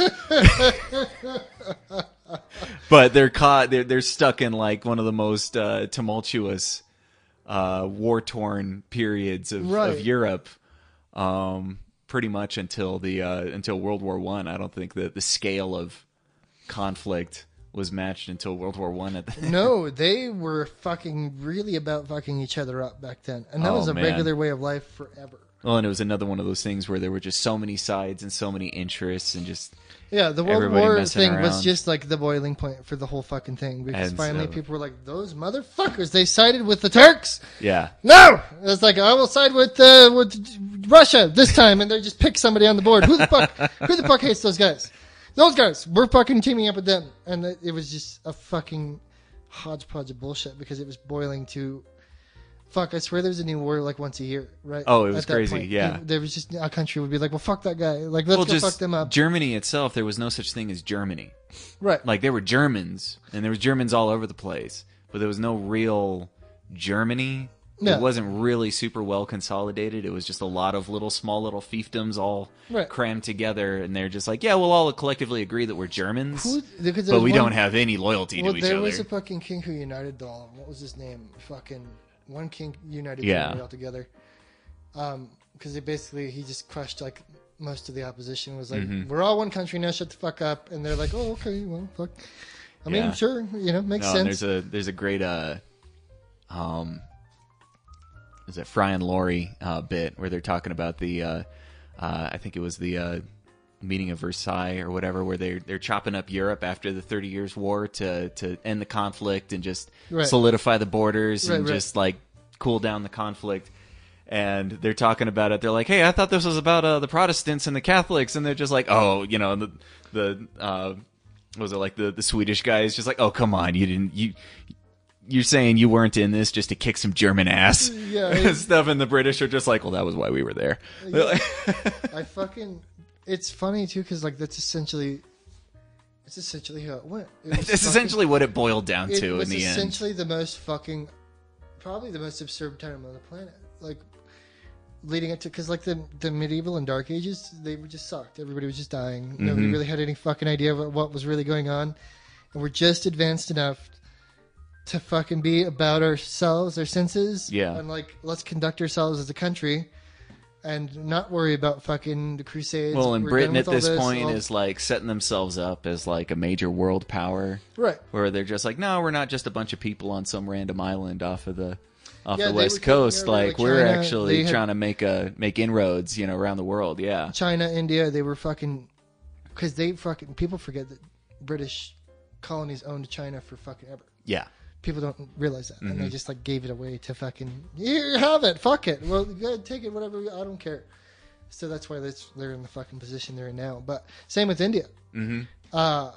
They owned all that shit. They were like, well, you're conquered now, and the other country was like, well, okay, just don't make it too weird. Just don't make it too weird. They kind of let them keep most of their ideals and kind of, for the most part, stay the same. They kept some of the same names and shit, renamed certain capitals or whatever. You know what Yeah. I mean? But for the most part, they left everything pretty much the same. They just would come through and like smash your armies. Okay, everybody quit fucking up for the queen and stuff, right? And they're like, yeah, the queen, yeah, cool. Like they fucking care who the queen is. You know what I mean? Yeah. It went on for like another 200 years or something like that to the 1800s, which is where the Great happens because Eastern Europe and Russia decide to westernize. Yeah. Peter the Great decides that well, we fucking kind of suck. Let's just do what they're doing over there. Kind of like how Yeah, it's Europe time is to get doing out their of this thing. kind of Baltic barbarian mode, and let's actually get into some. They want to be civilized, let's fancy get lads, and have civilized and nice shit. mustaches and beards. but still have just massive slave class across the country to fuck run yeah, everything on. We're not changing that part, but the fancier of us are going to be fancy lads with the fucking Europeans. Let's not talk about the slave. Let's not worry about the fucking slave part. You know, dude, we're not going to mention that. The communists kind of fucking are into that thing, but almost like right now. But that's the point we're at for this series for Hulu, which is coming out next month. Soonish, yeah. It's I think it's this next month. I think it's in May. The 12th, I think, is the first episode. Yeah. And I'm fucking hype because I'm like, if they can execute this without, because Hollywood's involved, which Right. is like, oof, you know what I mean? Mm-hmm. Well, who else would make it? Because I was reading through like historical events leading up to that point, and I was reading like mostly female rulers, blah blah blah blah blah. Yeah. This happened. And I was like, oh, that's why Hollywood wants to fucking do this, like, because they want a strong female lead, which I'm not against, if they can fucking not.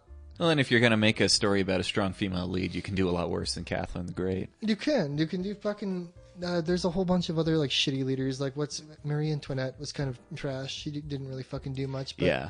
ruin the whole country and crash the economy and fucking fuck everybody. That's not very funny. As opposed to like this fucking the Russians who are already fucking kind of fucked up. Kinda, from, yeah. From the beginning, war raised people They're okay with like the famines and all this other shit that happens regularly, and they're like, now we're fancy. And the rest of Europe's like, oh, you can come, I guess. I guess you can come. Sure. Not really buying this, but all right. Yeah, you're not going to try to attack us, are you? No. Yeah. Yeah, we might. But we're going to be fancy with you guys and have tea and shit. And that's essentially like the boiling point of where we're at. And it's like, I was like, my God, like the genius of fucking picking that point in history. And like, because people don't know anything about Russia beyond like... Was that your foot? Oh. That was me, yeah. Oh, besides like the Russian bad guys. Russia are bad guy. Russia equal bad guy. Mm-hmm. Cold War bad. America good. They'll nuke us. They didn't nuke us. They're still bad guys. That's all we know. Yeah. Like, that's all Yeah. They cheat at the Olympics. You know what I mean? Everybody over there kind of fucking cheats on everything. So it's like, yeah, they're kind of how you get through life. So I mean, that's how it works over there, China and everywhere else. They kind of have there's a way of fucking living over there that they've evolved to that point. But people don't know how that works. No. And it's like, this is how it got to that point. Mm-hmm. Was this fucking weird time in history where things were getting too weird, so they were like, their own people were like, we need to fucking stop this bitch. I was like, she's gonna fucking ruin everything. Let's become fucking, the Bolsheviks just take over, the whole coup, take over, form a political party, no more monarchies. I think it's all fucking... Yeah, it's mostly supposed to democratic. be yeah. Ideally is what they say is democratic, but it's all fucking hardcore socialism and fucking communism. And so the next guy takes over because the other guys fuck up, which is the story of communism. Let's go to the fucking... Insert your fucking any point in history in communism. Somebody fucks up eventually or takes it too seriously and like fucks over the smaller class. The smaller guys fucking rise up, overthrow the bigger guys. Those guys, yeah, I see. Like, read Animal Farm. It's fucking the same context. Yeah. It's the incoherent flaws in communism are going to show. I'm hoping it's like a Blackadder thing, like I was telling you, where they like jump through different points. That would be really cool. In history, like the development of communism and how getting to that Russia, you can cut off before it gets too close to like modern times to avoid any like stink. You know what I mean? Because you can cut off like around like the end of World War I. You know what I mean? Yeah. And then it'll still be enough meat to have like an interesting subcontext without making anything too weird between other countries. Because I don't even know if they teach like that stuff in Russia, like what happened leading up to that point. I don't know if they do. Yeah, I don't know. Because I don't. I mean, we definitely don't do it here. I mean, like they definitely. It seems like something you shouldn't be teaching them because aren't they like mostly? There's a lot of illiterate assholes in Russia. You know what I mean? Like they treat them like shit. They're poorer countries. I don't see them getting that kind of information if they could just overthrow the whole monarchy. And now it's a lot harder to do, but well, yeah, Ukraine made a good go of it for the most part, but I still think I don't know if they're still in conflict. I think that one quietly fizzled out with Russia coming out on top, allegedly. Well, yeah, and there's a lot of stuff that you're talking about, like with Crimea and Ukraine and stuff. Yeah, that there's a lot of speculation, but not a lot of concrete details kind of came out about how that all came together. We're not talking about it because we're all friends. We're all friends here. And who all on our side was involved in what and doing what with who and making what kinds of deals. And there was fucking deals. There were deals, but they're not deals we're comfortable with talking about. And so it's going to be kind of something that a tell-all book probably 40 years down the road after everybody's dead. We might be fucking dead and gone before that happens. Might even be, before we finally figure out like what the hell happened over there. I mean, like that's, like I knew about it, right? Like, and I thought everybody knew about it. Like it was briefly on the news, but I was like, I knew about the context. Was that Russia wants ownership of that area of the Black Sea. They want Ukraine back. Yeah. So they allegedly seeded their own military in there and formed a coup to overthrow the Ukrainians who wanted to be part of the European Union. Most of them wanted to be part of the European Union and not be communist, but they were convinced with weapons that was not the way to go. So now they're fucking fighting with local militias that are backed by our guys.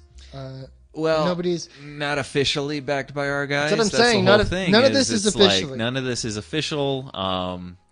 But there's a lot of money going a lot over of there. And equipment on both sides that are coming from somewhere. Third-party you got people who are. I mean, it doesn't help that all of the people running the government in the Ukraine is essentially organized crime dons, and so you kind of have to deal with that kind of whole aspect of things. Welcome to the fucking Eastern Theater, bro. Where the rules don't really matter, and there's no fucking laws to apply to anyone, like, except for like the people who are playing it straight. Like, those are the only ones that the rules really fuck, and everybody else is just crooked.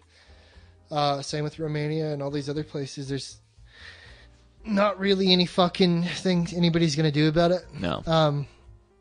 Their loyalties can be bought by whatever. Yeah. You know what I mean? But the whole Ukraine thing was there were moves that were made that were not put on the news that people don't even know about. You know what I mean? It was... Every larger country made moves in that conflict that we're watching, and nobody fucking don't tell anyone. Yeah. Basically. Oh, yeah. You fucking tell the American people, they'll be like, well, let's fucking go fight them. Fuck Russia. And now we have fucking backing to engage in a war when the leaders are like, we're not fucking fighting anyone. We're not actually. No, yeah. We're letting them fight, and then we take the stuff. We take it. But people don't know how that works. They're just like, what do you mean you give them guns? We just give them guns and then let them fight. And then we'll be like, remember you guys get those guns when you win? Remember? See South America and CIA? Yeah. Remember where you guys got those guns? And they're like, oh, we remember. We remember. Don't worry. Yeah. Here's some cocaine. And they're like, right. Cocaine. Yeah. And then we'll just not talk about it. We'll call it the war on drugs. Let everybody think we're fucking doing something about it. Mm-hmm. We're not really fucking doing anything about it. War on drugs just means we're arresting our citizens with the drugs that we are importing from other places into here to fucking keep good tidings with South America so we don't get fucking attacked by some foreign government that takes seeds over there and is right on our doorstep to fight us. You know what I mean? People don't need to know about how that shit works. No. Because they'll just say, they'll go make a video in their truck about how the world is changing and it scares them. We need to fucking rouse up and go fucking kill Bin Laden and fuck those guys. They fucking fuck. That's, you can't hide it when the tower is blown up. Like, you know what I mean? Yeah. We kind of have to go fuck them up. You kind of have to make a show at that point. At that point, we're going to have to, well, we fucking warned you guys. You keep these fuckers under control or we're going to destroy your country and all of you. And then we'll pay for it back afterwards. But a lot of people are going to get fucked up.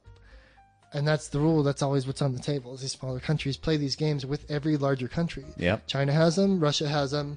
We have them. Oh, yeah. And it's...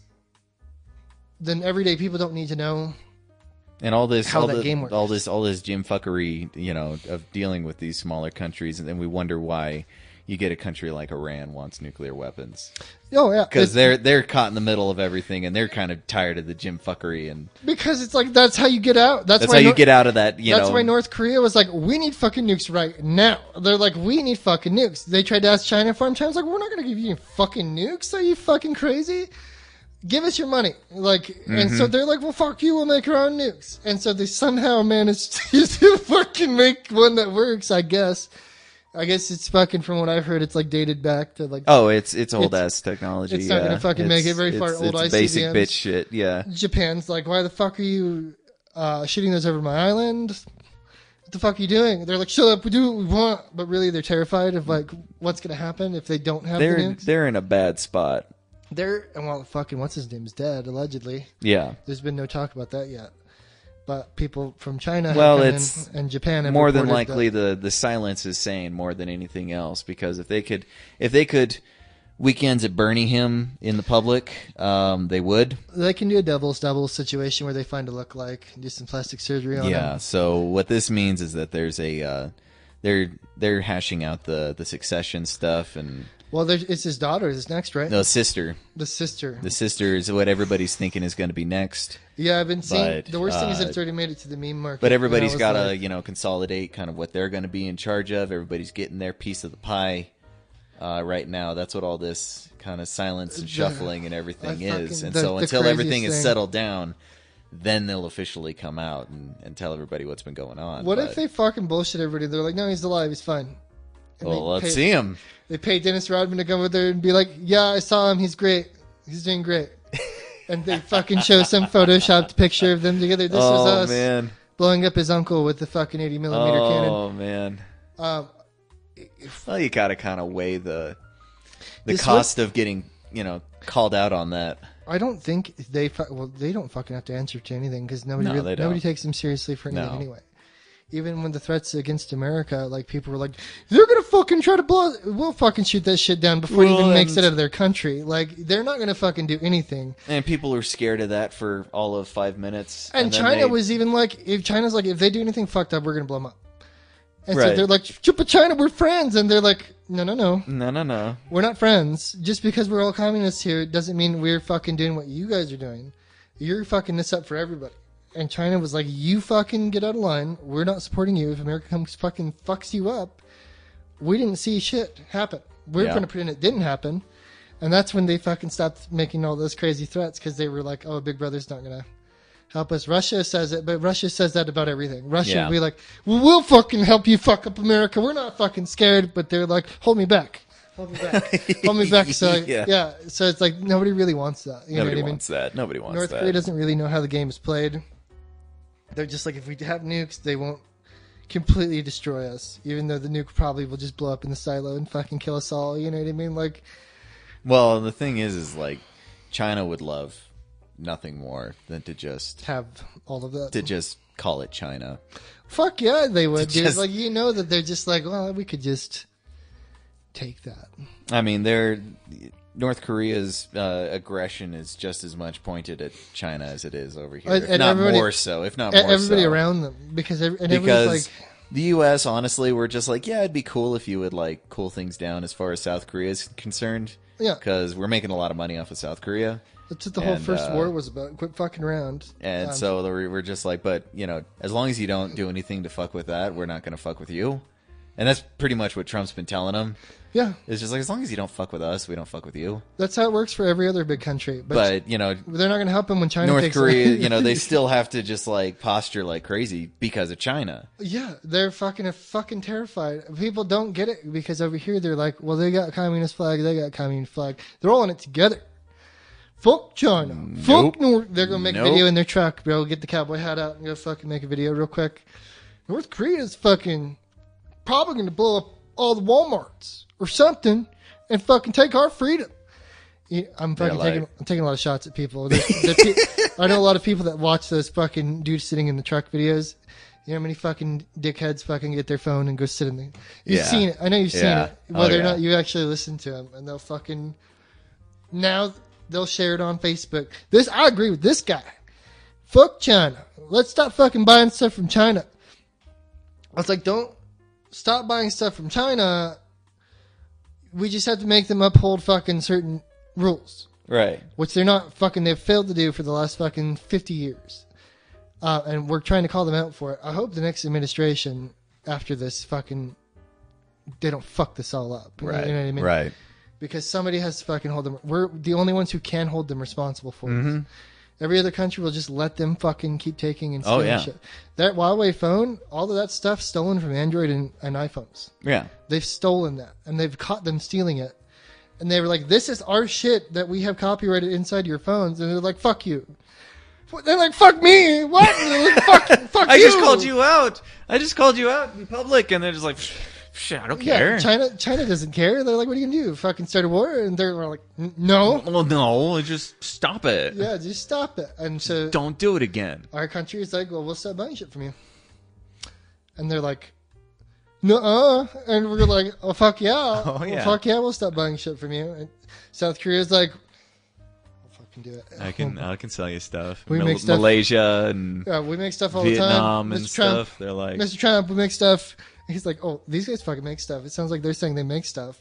You have any rebuttals on these tariffs? Well, it looks like fuck you. It looks like we'll just fucking keep going with fucking Thailand here. They're making pretty sweet cars. I like Hyundais. Let's get it on with the fucking South Koreans over here.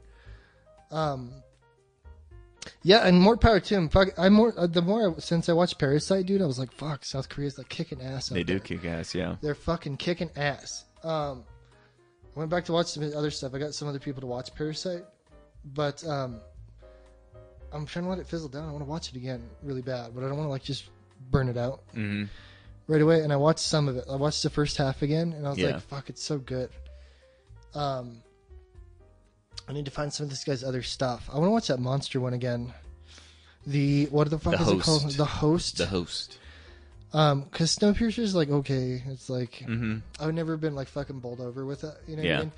It's a cool like apocalypse story. Well, but, it's very in your face with all of its themes. Yeah, and I like that it almost overtakes like any of the actual real character stuff going on. It's definitely like we're trying to get a point across movie. You know what I mean? Like, and it's funny. It's for a movie being set on moving from one end of a train to another. It's a very linear plot. It is, and they find a way to like milk that fucking premise out quite a bit. And that's what fucking I think killed me was it was just I was like, this is such a small fucking story. Yeah, and people made it out to be like bigger than it was, and I think it's like people's blabbing about it that like killed it for me because I was like, it's good, but it's not like fucking surgically well crafted and like a beautiful tale. There's no lessons to learn other than like fuck the ruling class, and it's like a boiled down version of what Parasite does beautifully. And fucking Captain America eats babies. Like that's basically is like I was like, oh no, like. Well, and it's just a shrunk down Soylent Green. It's basically Soylent Green. That's fair. That's essentially what it is. I got fatigued watching it. You know, you get fucking fatigued with this story. Just get a fucking let's move on to the next part. Like shitty Bond movies. There are shitty Bond movies. Where we're like, when are we gonna just fight Christopher Walken, like, or something? You know what I mean? Like, when the fuck are we gonna do the stupid blimp thing? And he jumps off the Eiffel Tower, and we're like, great job getting to that stunt, but the narrative doesn't carry. It doesn't at all. No, very well from point A to point B. It felt clunky like that. There are some very clunky movies out there, especially Bond movies. There's some clunky Bond movies. Yeah, and the worst part is Hulu has the shittiest ones. They have like some decent Bond movies, and the only ones that they can hold on to are the ones that are like not that good. And so like they had them all on there at one point. Oh yeah, and I was fucking grinding them out. Well, I've been watching them on Amazon. Which ones do they have on Amazon? I think they've got pretty much all. I think everything before. Who's your favorite Bond? Who's your preference to go to? Your go-to guy? Probably Lazenby. Wow, George Lazenby, huh? You like Her Majesty? He's only in the one. He's only in the one.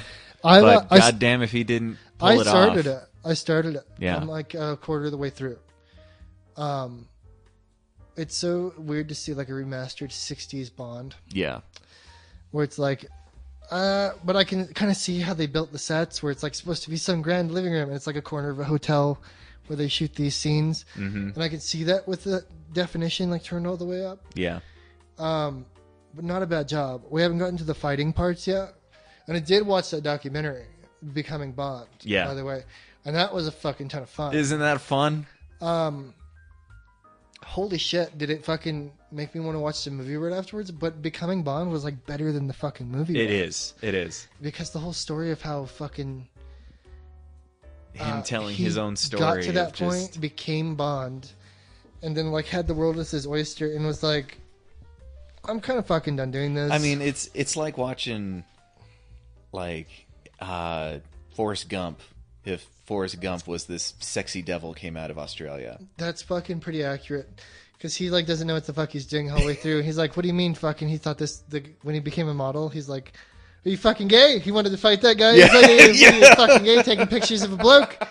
I'll fucking fight you. And he's like, no. He's like, I'll buy this car from you. He's like, you might still be gay though. He's like, you better fucking back off, dude. And he's like, no, you can be a model. We'll pay you a bunch of money. And he's like, oh, well, I like money. He's like, okay. Yeah. So he fucking there's money. Okay. Holding a beach ball and like, oh, that's all you have to do is hold a beach ball and like fucking pose for cigarettes. What the fuck was his big shtick? He was like called the Big Al Big Tom or something. Big Tom, and he was like a shtick for like a beer commercial or something like that. Became famous on that campaign. and then like how he gets into the role of Bond is he lies to all those people, and like the director's like, the final meeting is like, Well, he shows up to, like, I love his story of just meeting the agent. right, Where it was like a buddy of his was just like, hey, there's this lady wants to get me into movies, like one of his modeling buddies. that's right, yeah. He was like, that guy's not really even my friend. He's just like, Yeah. they wanted me to be in this fucking stupid Bond movie, and he's like, we have to go right now, and he's like, Oh, so yeah. they leave, and no, he she goes, just like calls him out of nowhere. She's just like, go show up to this office. They're casting for Bond. I think you can be Bond. yeah, she fucking, And he's he shows just up like, and there's- Okay, whatever. and he fucking shows up, and he's not on the list or anything. He's not on the. Yeah, it was She all just, by like- reservation only and everything. And he fucking, so he lies. He goes Yeah. and gets Sean Connery's suit. He steals Sean Connery's suit, allegedly. Steals legitimately Yeah, shows Sean up to Connery's the suit. tailor, goes down freaking wherever those all those tailors are and stuff, making suits there in London, and he finds the guy that makes Sean Connery's suit, Right. and fucking- he's like, I need this suit, and the guy's like, well, this is a bespoke suit, man. Like I can get it to you in 6 months. He's like, what about the one in the window? And he's like, that's literally Sean Connery's suit. Yeah, he's like, oh, really? Oh, really? yeah. And he just fucking steals it. Yeah. He's like, well, give me that hat there instead. Yeah. It's the same fucking joke from Futurama Oh, where my they God. fucking, how much is this cigar worth? That's worth exactly $3,000. He's like, I'll just take these burglary tools then instead. Thank you. It's like, what time do you guys close? He's like, oh, at 8 o'clock. Oh, right. Thank you. And takes the shit. He's like, okay, it's the same fucking, same bit. And Same it bit. fucking made me laugh anyway. I was like, fuck. Oh my like, god. then fucking comes in and lies his Lies way in, his runs, ass off. runs past the lady, Runs basically, past the receptionist, yeah. goes in and talks to the producer, and then he's like, just pretends to be Bond. He's like, I don't know what the fuck's going on. I'm cocky, I'm Australian, and I'm James Bond. So he's like, I've heard you looking for James Bond, and fucking bullshits this guy, and then fucking gets to the main guy, and he tells this guy like a bunch of lies. Like gets through all the producers and stuff and finally sits down with the That's director. Yeah, and then he asks him, he's like, well, Are you even because- an actor? He's man? like, fuck no, I'm not a liar. He finally comes clean. He's like, I'm not. I lied. I've been lying this whole time. Please don't kill me. So he's like, well, if you fucking keep lying, I'll make you famous. Yeah. And he's like, yes. Yes, please. Yes, sir. Yes, sir. And he fucking becomes James Bond. He becomes fucking James Bond. and yeah. he has he's in there with like Telly Savalas in this movie, Yeah. like hard hitting hard-hitting actors and like actresses. and they're trying to basically reboot the whole franchise fucking after- that's the commercial after losing Sean Connery. They're just like, we need to re-legitimize this franchise. the commercial even states he's the different Bond. Yeah. They're selling it as the different Yeah, Bond. they're just like, new direction, new way we're portraying this character, new book, from Yeah. the author and everything that we're basing this off of, and it really shows in the movie that they're really trying for something different. And it does feel different too, because the It first is. half is he's not, because Connery is so like surgical in his behavior and his movements. You know what I Mm-hmm. mean? Very smooth, and fucking Lazenby's like very rough cut, which is definitely what Daniel Craig seems to have taken It's taken more a page out of. Yeah, Because he's fighting Spectre in this one, right? Like Mm-hmm. in Lazenby's battling Spectre, and it's the same reboot premise. kind of. Yeah, I think it's along the same lines. And he's definitely like not trying to be fucking smooth. He's kind of like just a dick to everyone. yeah. He's like a dick Bond, but it works. Like, it Well, works. there was like early Connery was very much a Dick Bond. Like Yeah, he Dr. wasn't- No, absolutely. Goldfinger, Yeah. It was Thunderball. A lot of pussy, and what's your name? Not a lot of pussy. That's Like he was mean, especially in those first three movies. He is just mean. he's and that's like up to, what's his last one? Not Doctor No. I think it was Diamonds Are Forever. Diamonds was Are his Forever, last one probably the because last Doctor No was his first, Doctor No's his first. and then then it it was goes to Thunderball, Thunderball, and then then Goldfinger. Goldfinger. Yeah, That's right. And he had like a 4-5 movie run. fourth. Yeah, he had a 5-movie run because then he did You Only Live Twice, and then we did the Lazenby movie, and then he did Diamonds Are Forever. That's right. The gap in between they got him to come back. That's the fucking gap I'm thinking, because I know he had extended date. We're desperate, I guess, and we're like, fuck, we need to fucking... Well, and, I mean, Her Majesty's Secret Service was a freaking hit. Like, he thought that it was, dead in the water. That he was like, there's no way they're going to get this back off the ground after I leave. And I mean, like, if you're fucking... You pull out and you're the main guy, it makes sense that it wasn't going to fucking work. Uh-huh. But it just so happened that the 60s were as swinging as they were at the time. Well, so, like, a fresh new spin is exactly what the franchise needed. And Her Majesty's Secret Service is very 60s. It's fucking almost like gross 60s. It's fucking kind of gross. Just the fucking carpet and, like, all the weird shit going on. I'm like, all these girls are kind of gross. I was like, kind of 60s gross. Well, and then you watch that... film Becoming Bond.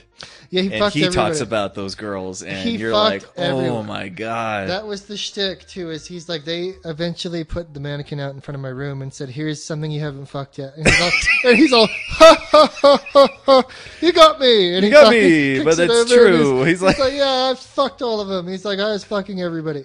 Cheated on my wife. Fuck that bitch. And then he cries later. He's like, well, my life probably would have been pretty sweet, but I was James Bond. But I got to be James Bond. I had $1 million in his suitcase. He's like, fuck it. I don't know if the documentary made it so much more grand than the fucking movie so far. I'm gonna go back and finish it. Yeah, it started right after. Yeah. So it's late. Yeah, it really is kind of the second half. You get past the whole the mobster trying to set him up with. Which is Teresa, almost every Bond movie in the beginning is a fucking hard, slow burn. It's just the execution of the second half that could fucking make or break the movie. It's the second half suddenly just like takes it to another level, because then you realize you're like, oh, this is where all the production went into. Yeah, that's where your money, because it's probably got some of the best stunts. Oh, really? Oh yeah, that's a bold statement. It does. Like, you look at some of the skiing stunts and everything that they were able to pull off. Like, there's some rear projection where they have to get like the close-ups of that's your close-ups, right? But they got like top level freaking stuntmen to do a lot of the skiing sequences. And traditional stunts are like my fucking secret fetish. There's some good, my fucking, like, the stunts that they used to pull. They were paying these people big money to risk their lives back then, and you're watching people almost die on TV, and I'm like, that is fucking TV, man. They don't do anything close to that anymore. No. Where there's just like, it must suck to be a conventional stuntman. You know what I mean? In a world where it's like, you got like your John Wicks, and then that's it. Like, and there's not very much.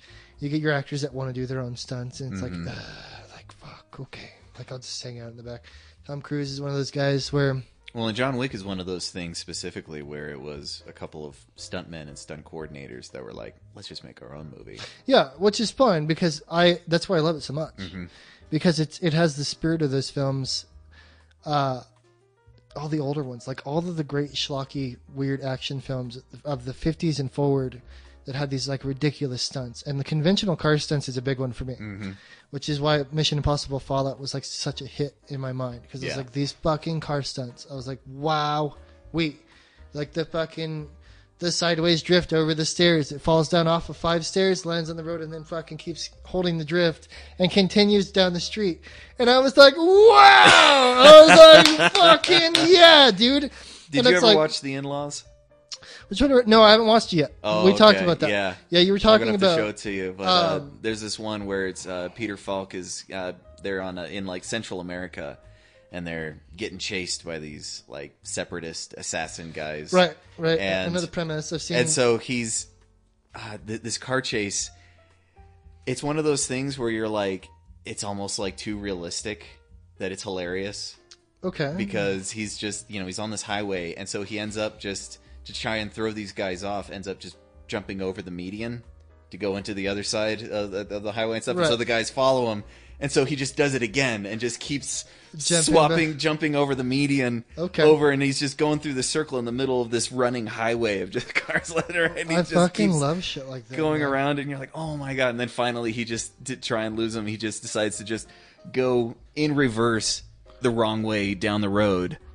and stuff, just throwing people off the road and everything. But it's Peter Falk, just hanging his head out the window. Yeah, and so he's like waving himself through. He's just like, I'm coming! I'm coming! Oh, fuck, dude. Yeah. That's like, it's weird how movies like that slipped where nobody talks about it. I fucking, because I saw that clip a long time ago, the Serpentine clip. Yeah. Which is in that movie. And I was like, God damn, like that's fucking comedy gold, dude. I was like, it's so good. It's fucking, and you don't even have to know the rest of the movie to know that the rest of it's going to be a fucking great gag.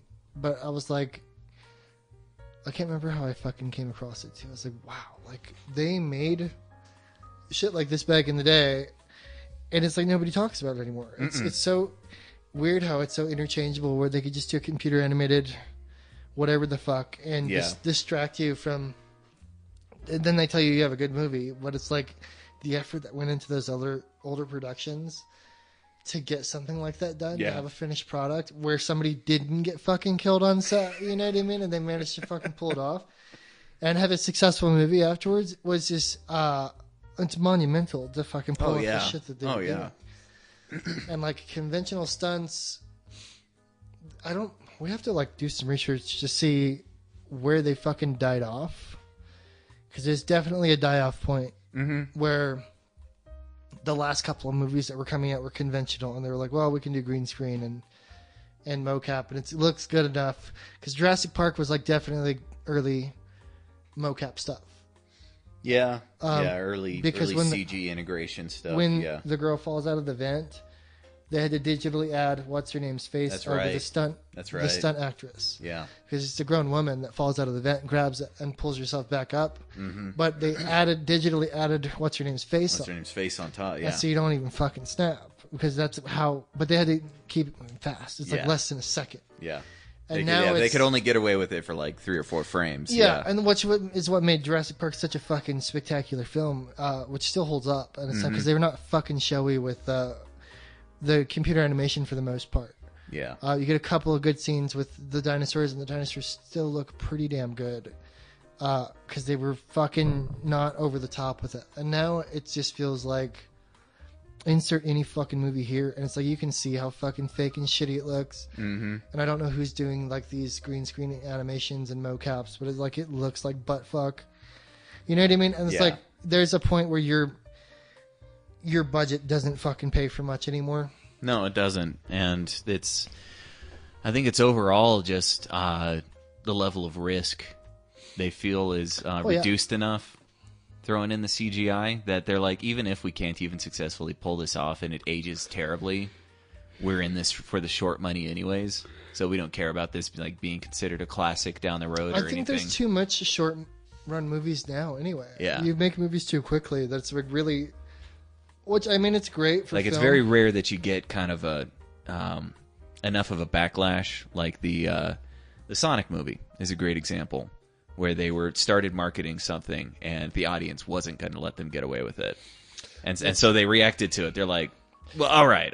That's that's incredibly rare. It's incredibly rare. It's weird because people keep telling me that was a fucking bullshit. Yeah, people have like some kind of like a conspiracy thing that they were like, well, they knew that was going to get that kind of reaction. I'm like, no, the fuck they did not. No, they did not. I was like, have you seen how Sega runs their fucking company? Because they don't even know what the fuck is going on, dude. No. They were like at the high point. The Dreamcast was a fucking superior system to everything out at the time. And they fucking blew it. Yeah. They fucking blew it with stupid decisions. They could have beat everything. Mm-hmm. Could have beat the GameCube. Could have beat the PlayStation. They had the fucking... Who stayed in the game, but and they fucking ruined everything. Like there's you could watch them on YouTube. I'd have to find a link and show you how they just fucking poorly managed their fucking ideas and like raped Sonic for all he was worth. So it was like weird for them to. It was naturally going to go to film for them to try to cop some money back out of it. To have enough class to change it and to spend the money to redo the whole thing. That's a classy move. That was. And the audience rewarded them for it. And I respect that. Yeah. And so they may have not made their money back on this film, but they're due sequel dividends. They are. And the kids will fucking watch the sequel. And it's so far past. Even if it only ends up getting like released on digital. They'll still kill it. They'll still kill, yeah. Yeah, they'll still kill it. I mean, we'll probably be past that fucking Corona bullshit by the time the theaters will reopen. Some will make it, some won't. AMC probably won't. What do you think about this renaissance of drive-in movies? I think we're fucking due for something like that to Well, come back it's on. already happening because, like, I know the Phoenix area had a lot of still running drive-in movies, and they are doing just crazy business right now. Well, fucking, as last I checked, Carlsbad had theirs open for fucking years. Yeah. It was like the last one I've ever been to. And I was like, this is just the fucking coolest shit, dude. I was like, this is the coolest shit. You can sit in your car where you're already fucking comfortable. Yeah. Which is the same concept as fucking watching it at your house, but you get to get out of the house, bring your whatever food you fucking want. Nobody cares what you bring, and watch like a double feature and hang out. You could even take a nap in that fucking car if you want. Nobody cares. No, yeah. Nobody cares if you stay to the next showing, dude. You could stay there till morning. It honestly is a better I think it is viewing experience. And I think it is because theater. the surround sound systems in cars now are baller. They are Right. Yeah. So like I got a decent So one in you my can- car. It would be fucking awesome to watch a movie just chilling in the car seat. Yeah.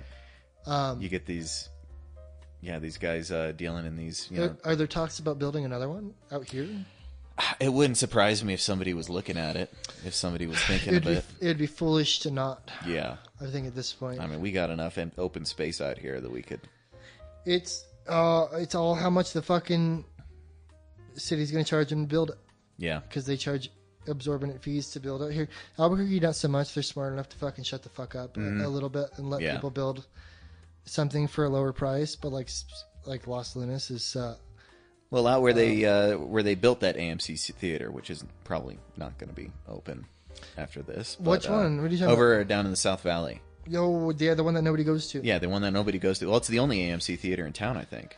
Oof, I didn't know it was AMC. Yeah, that one's AMC. Yeah, So that one's going to be gone. But that that's- area out there is freaking perfect. Yeah, the for, one for the something Walmart, like a the drive-through fucking- for a drive-in movie.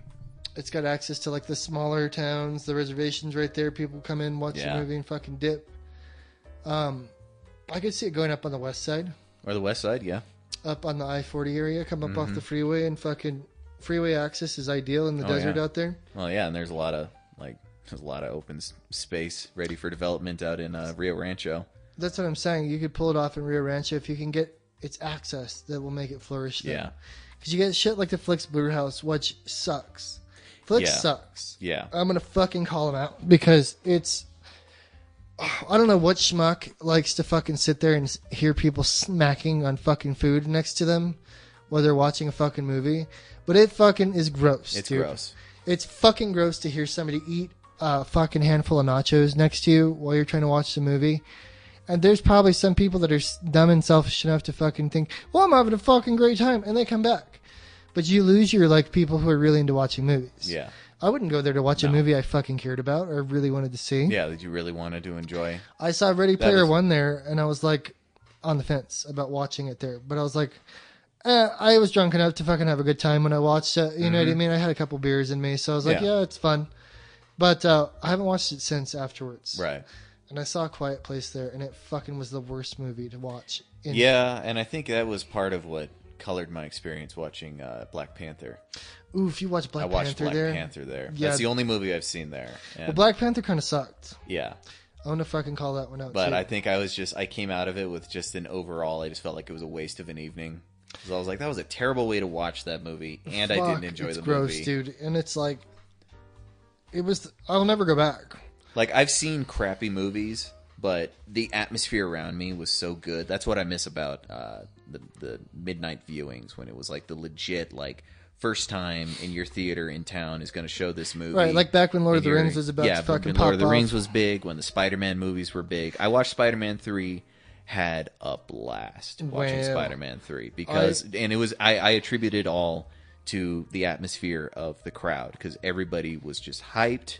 We were all having fun. We were all just I don't think I've freaking ever been fired to a up. midnight viewing of fucking Yeah. anything. I don't think they have shit like that Oh, anymore. that used but to be like the only way I would watch a lot of these movies, because I realized I was like, dude, seeing it like this With people who are this kind of a fucking crowd stoked, where people yeah. are stoked and just excited and just having fun and just everybody's on the same wavelength just makes even just garbage. It definitely will so much amplify, better. which is what fucking most movies are, and most people. That's why people defend their fucking shitty, horrible Yeah, movies. oh, yeah.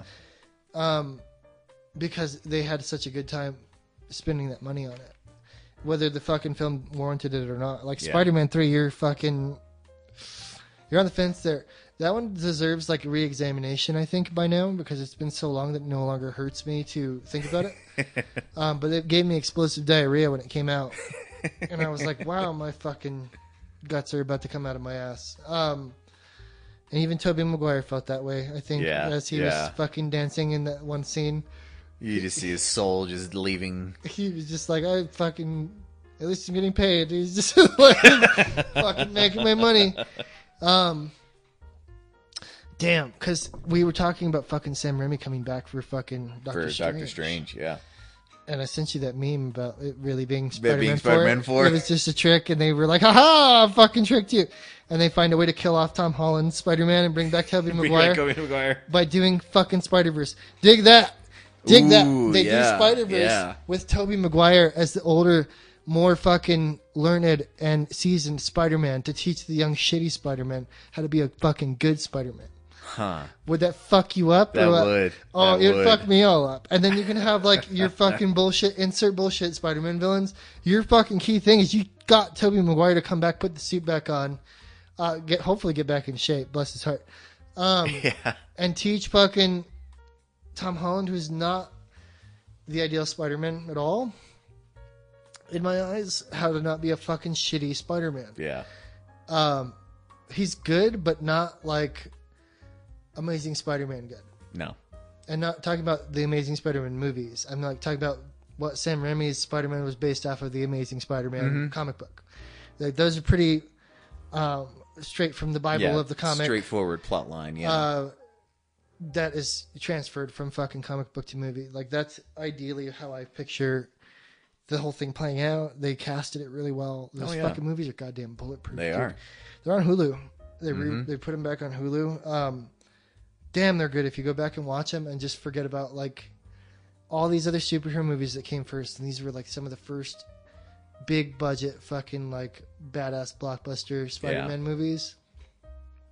But they're so well made that it's nothing was rushed or forced. Like, all the pieces fit, and the second one is like the fucking perfect sequel. All those pieces, he all evolved and aged his characters properly. He's more seasoned now. He fucking meshes with fucking Doc Ock. Doc Ock is fucking brilliantly casted. The emotional beats and everything is there. Kirsten Dunst is fantastic because she's evolved as her arc as Mary Jane. They gave more life to Mary Jane than they ever have. Yeah. But they just kind of treated her like this emotionless fuck doll that Peter's like aiming for the whole time. So there was scale to where you understand why there was a love triangle in the first place. Yeah. The strains of being Spider-Man. Everything fits, man, where it's just like the nuances work so beautifully. And then you go to fucking the new Spider-Mans and the other things like this. And like, it just comes at you so fast where you go through all these superhero movies where you forget like how fucking goddamn good Sam Raimi is at fucking putting something like this together. Yeah. And why, like, if they just get off his fucking back. I hope he really does stick to the project.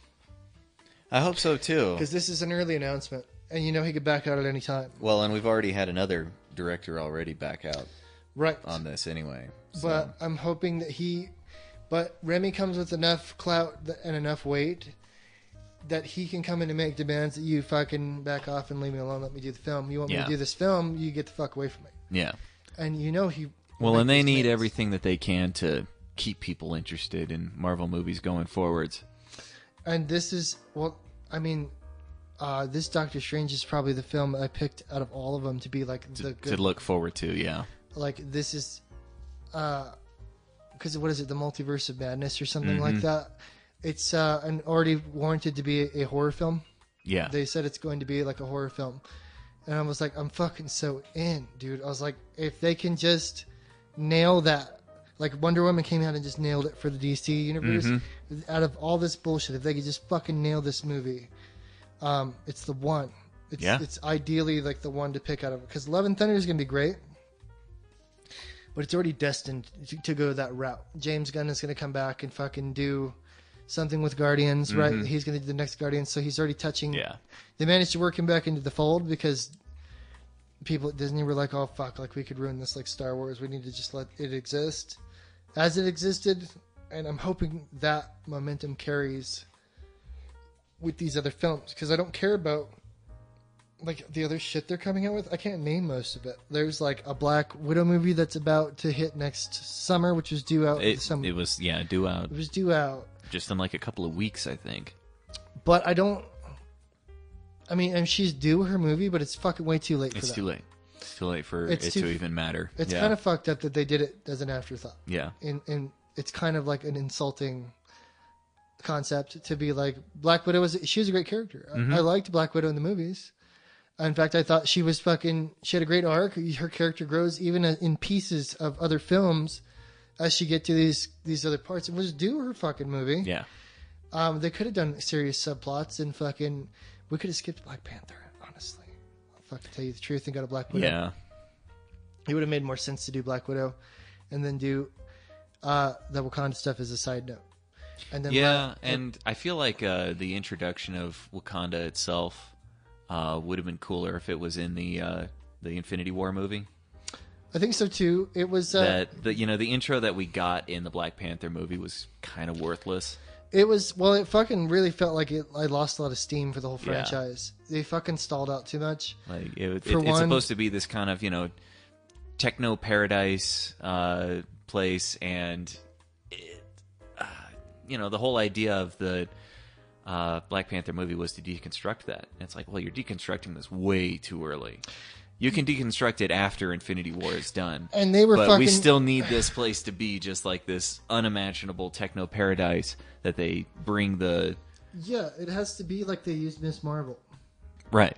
It has to be this fucking holy land. They've already destroyed Thor's land, right? Yeah. Which is like, wow, like you can't imagine that. That's like where gods live. How can you imagine something like that? So they already they can dethrone gods and their whole world can be destroyed. Can be right? yeah. But they fucking, I feel like they were so busy jerking themselves off for Oscar material that they stalled out the idea for the whole series and their momentum for like the end game and the run. And it was, You think it was for Oscars? I fucking guarantee you they were trying to play for something bigger than just for an Oscar. Yeah. I guarantee you. Because that's politically where they set aligned that movie. That's where they were against the whitewashing of Hollywood backlash. Remember Yeah. where it was Yeah. aligns politically? Yeah. And they were like, we need more ethnic casts for this and that. And so Black Panther just happens to be a fucking movie about a bunch of black people in Africa with this super civilized country. Mm-hmm. A championing swan song for this Hollywood fucking movement. Magically wins fucking Best Picture of the Year at the same time. Yeah. Right? Doesn't it win Best Picture or some shit like that? I don't know if I think it did win something. I can't remember exactly. They got an The, Oscar they got an Oscar. They did. It got an Oscar. Yeah. Which is like, that's why they're like, haha, we're a legitimate franchise now. But the politics involved were too heavy on that movie for me to enjoy it. Yeah. And I like Black Panther as a character. Is the fucked up thing in the comic books? I love Black Panther. Oh, he's a cool character. Yeah. Because he's like Batman. They essentially use him as Batman. He doesn't show up very much, but he fucking handles shit for his country and takes care of his Gotham Yeah. and does his thing. And it just didn't apply well to. He's basically like, what if like Bruce Wayne decided to be Bruce Wayne as Batman It just come out as and like just come out and be just like, hey, I'm the savior of the city. essentially. I'm running this show and I'm Batman. Yeah. And it's like now he becomes the focal point of the whole thing. And so they elect him as leader. It would fit. Yeah. It fits along the same lines. His fucking costume looks like Batman. Mm-hmm. For that reason, Batman was doing Yeah. really well. Like this, so they readapted Black Panther because Batman was doing well. But they were, it wasn't politically charged by race or anything at the time. And they've never fucking forefronted that or championed that with Black Panther. No, if anything, they had him kind of rebuke that Yeah, it was, throughout a lot of the comic runs with the character. which is, he was a classier way of going about the whole thing. Not that I'm saying it's wrong to fucking, to champion your race, but it's like, it's very showy to fucking have that happen while they're fucking complaining about this in the magical land of make believe in Hollywood. Yeah. And it fucking ran out of steam for me, man. It really fucked everything up. I feel like the Black Widow movie would have made more sense to fit because we were doing all the Shield shit at the same time leading up to that. And I was like, fuck, it just would have made sense to fucking run that in. Yeah. And tie some of these things together, strengthen that fucking end plot a little bit. And I feel like the Wakanda thing was just a wasted moment. Just like Captain Marvel was a fucking waste of time.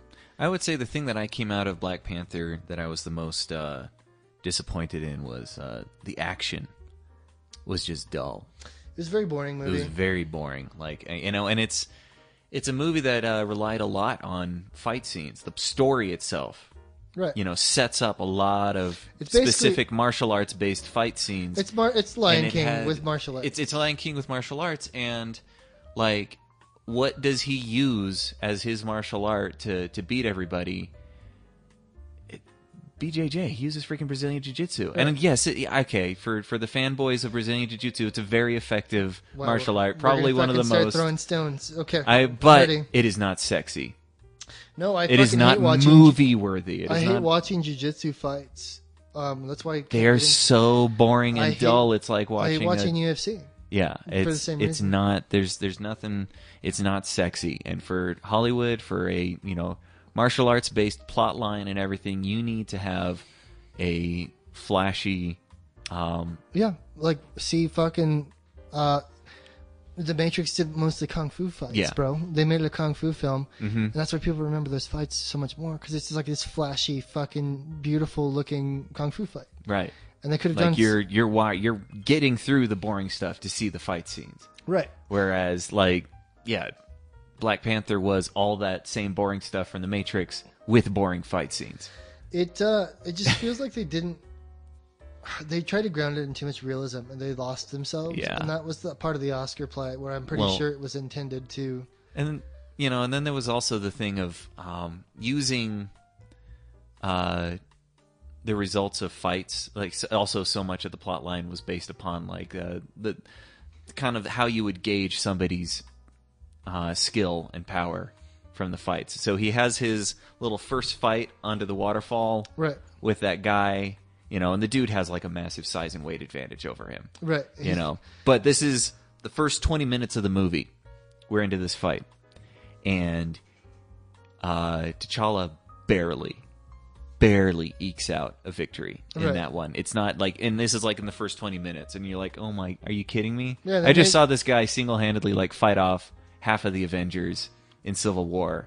Yeah. And you're telling me that he can't just take this guy out in a freaking including fist Captain fight. America, who is a fucking wrecking machine. Yeah. Right. Captain America is the fucking scrapper of the group, and fucking holds up and he does in the comic books. He fucking Black Panther can kick some fucking ass, dude. Like, no, he kicks freaking Winter Soldier's ass. Yeah, he's a wrecking machine, bro. And they've established that in the Winter Soldier that he's a fucking he can throw down.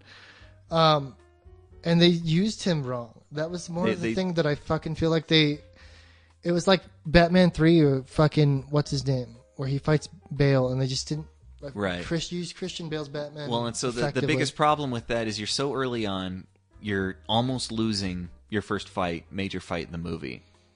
And so then later on, when Killmonger shows up and we have a replay of this same fight, you already know the outcome because he barely won against nameless guy. Right. And now we have main villain comes in. Of course he's going to lose. Right. And so there's no tension to that fight. There's no tension to the loss. There's no shock and awe or anything. Yeah, that's kind of your hand is held through the whole thing. And it was like... It was so boring. It just made it all so goddamn boring. It was a wish... This is the same reason I hate fucking Lion King, too, because the Lion King is fucking is shitty and boring like that. The thing that's nice about Lion King is it's short. That's the only redemption to fucking Lion King's arc, and it's essentially Hamlet, right? Yeah. But I love Hamlet because at least when I come into Hamlet, I know I expect lengthy dialogues and all of this other stuff that comes along with it. It's a Shakespearean epic, you know what I mean? So if you can at least fucking bite-size that down, like Lion King does fit a little bit better. But it's the same thing, whereas like I wasn't tuned in, just like with Black Panther, same with Lion King. Like I watched it and I was like, okay, like I didn't give a fuck if he won the pride at the end. I didn't care. There was too much. It just didn't feel like it was well executed enough, and it seems like they dumbed it down for people too much. Mm-hmm. And with the fight scenes too, I agree with you. It wasn't There was nothing sexy about it. And the jujitsu stuff, it's like, I think they were just trying to appeal to the masses, like you were saying, where they were like, that guy, one person in the crowd's like, that's a fucking super fucking Cleveland Steamer move. He's a grappler. And I'm like, why would a guy who bases his entire physique, mystique, everything, image based upon a panther perform Brazilian jiu-jitsu? Yeah, he could, and not like something like freaking Krav Maga or something, or something flashy, something intentionally flashy, something that looks a little bit more fucking powerful and like fucking.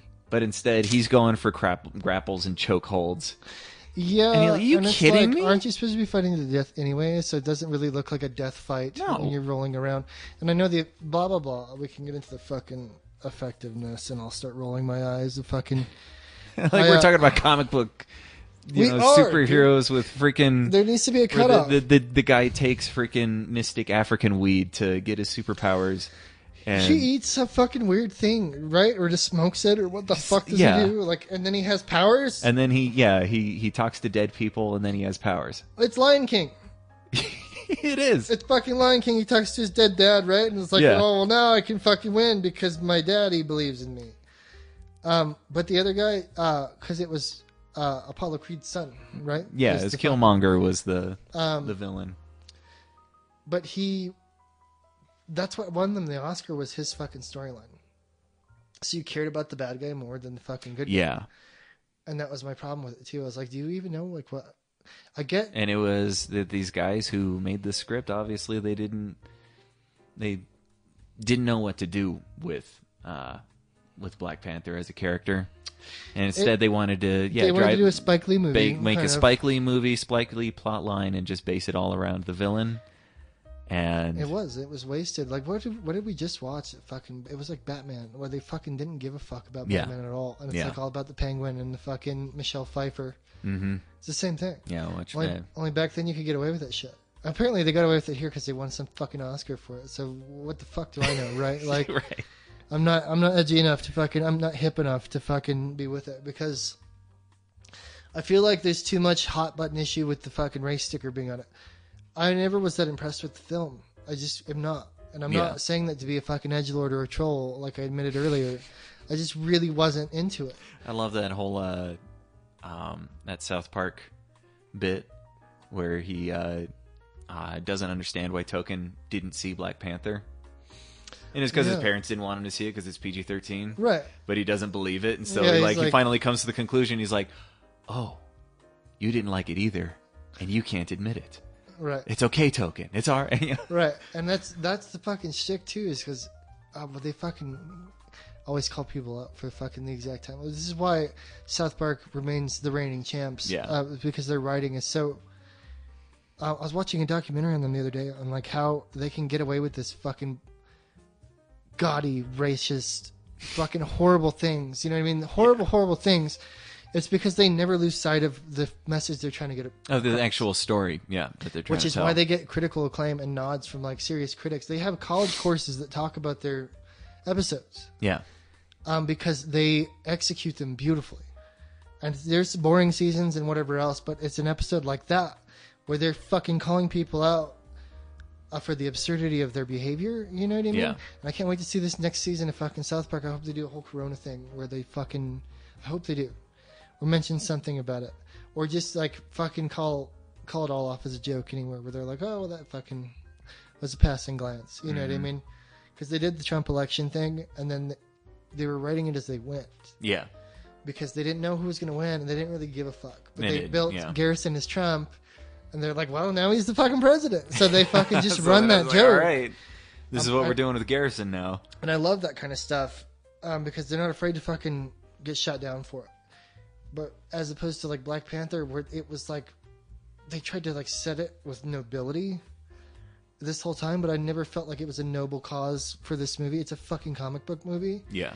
And they're taking that too far. Like Chris Nolan fucking did wonders for the comic book movie, right? As Sam Raimi did before with Spider-Man, where it was like an art house version of what we wanted to see. Yeah. And I think they were trying to go along those lines, but there was too much politics involved with this fucking film that wouldn't let me enjoy it. There's too much staring me in the face. You know what I mean?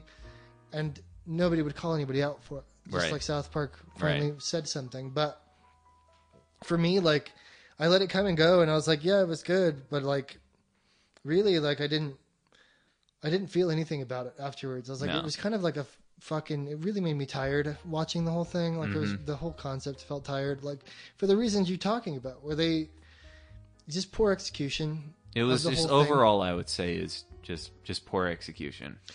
And I felt that way because I was like, the problem is I felt too strongly about the villain, who was just like a nothing villain in the world, right? And They're not even going to do anything with in the future. they killed him off. They just kill him off, and They made a very interesting character with a real human fucking emotions and a great backstory, yeah, and just threw him away yes, because he has no room in the end game. Then why fucking do this fucking whole thing in the first place? right. Just get the movie out. They did it with Captain Marvel. They fucking let Brie Larson believe she was the fucking feminist icon of the century. Just to get the fucking movie out. Just shut the fuck up and do the movie. And then you can say whatever the fuck you want. And maybe she's not like that, but she came off as like this fucking pretentious prick Oh of yeah, a human oh being. yeah, Maybe she's not like that. I want to believe that she's not that person. I want to start to see the good in the whole situation, but all the stuff leading up to it and after Captain Marvel kept me from seeing Captain Marvel because I was like, she's so fucking like up her own ass about the whole thing, and like now I get to be a feminine champion of the fucking when she's like they didn't even use Captain Marvel as anything in the movie, so like she's defending something where they didn't. it didn't even pay off in the end. And in Endgame, they fucking waste her, right? Like, so she's supposed to be like Superman. If she shows up, it's fucking on. It's all right? over, yeah. The Superman will come and save us. But they keep her out of the film for like the whole film. And then shows up to fight Thanos, and then nothing happens. Yeah. Thanos still keeps going, so Tony Stark can fucking have an ending anyway. And it was such a bullshit fucking insertion, so they could have all the women in that one scene for that, which I didn't mind that scene, but they fucking used Captain Marvel as like this fucking like nothing, Yeah. and hyped her as all this other shit, or she did, because Marvel didn't fucking Yeah, if anything, acknowledge- she was overselling it. They never acknowledged fucking No. Captain Marvel as anything. They were just like, get the fucking movie out the door. They inserted her afterwards, filmed a couple scenes, and put her in fucking Endgame afterwards. And it's fucking clearly fucking spliced in Yeah. in those last movies. Call it what you will, but I fucking it grinds to a halt when they fucking insert her, and the momentum of the movie stops. And they have a fucking false ending for no reason where she fights Thanos, and she's winning, and then, never mind, I'm gonna go fucking fight something that's stopping me from fucking stopping this whole war from going, the whole reason we're here. Yeah. And then let Tony Stark have his ending, which took away from the fucking ending anyway. It almost fucking blew the ending for me. Yeah. It took some of the emotional fucking sting out of Stark dying, definitely, for me. Well, and good on that movie for, being able to maintain enough of a balance through just probably one of the biggest, messiest That last CGI filled, fight that last sequences. fight is a fucking... But being able to land it on an emotional sting at the end. Yeah, but it fucking really did make me angry how they used Captain Marvel. And it's like they were doing good up to that point, and they could have Yeah. found a reason to have her come in after that.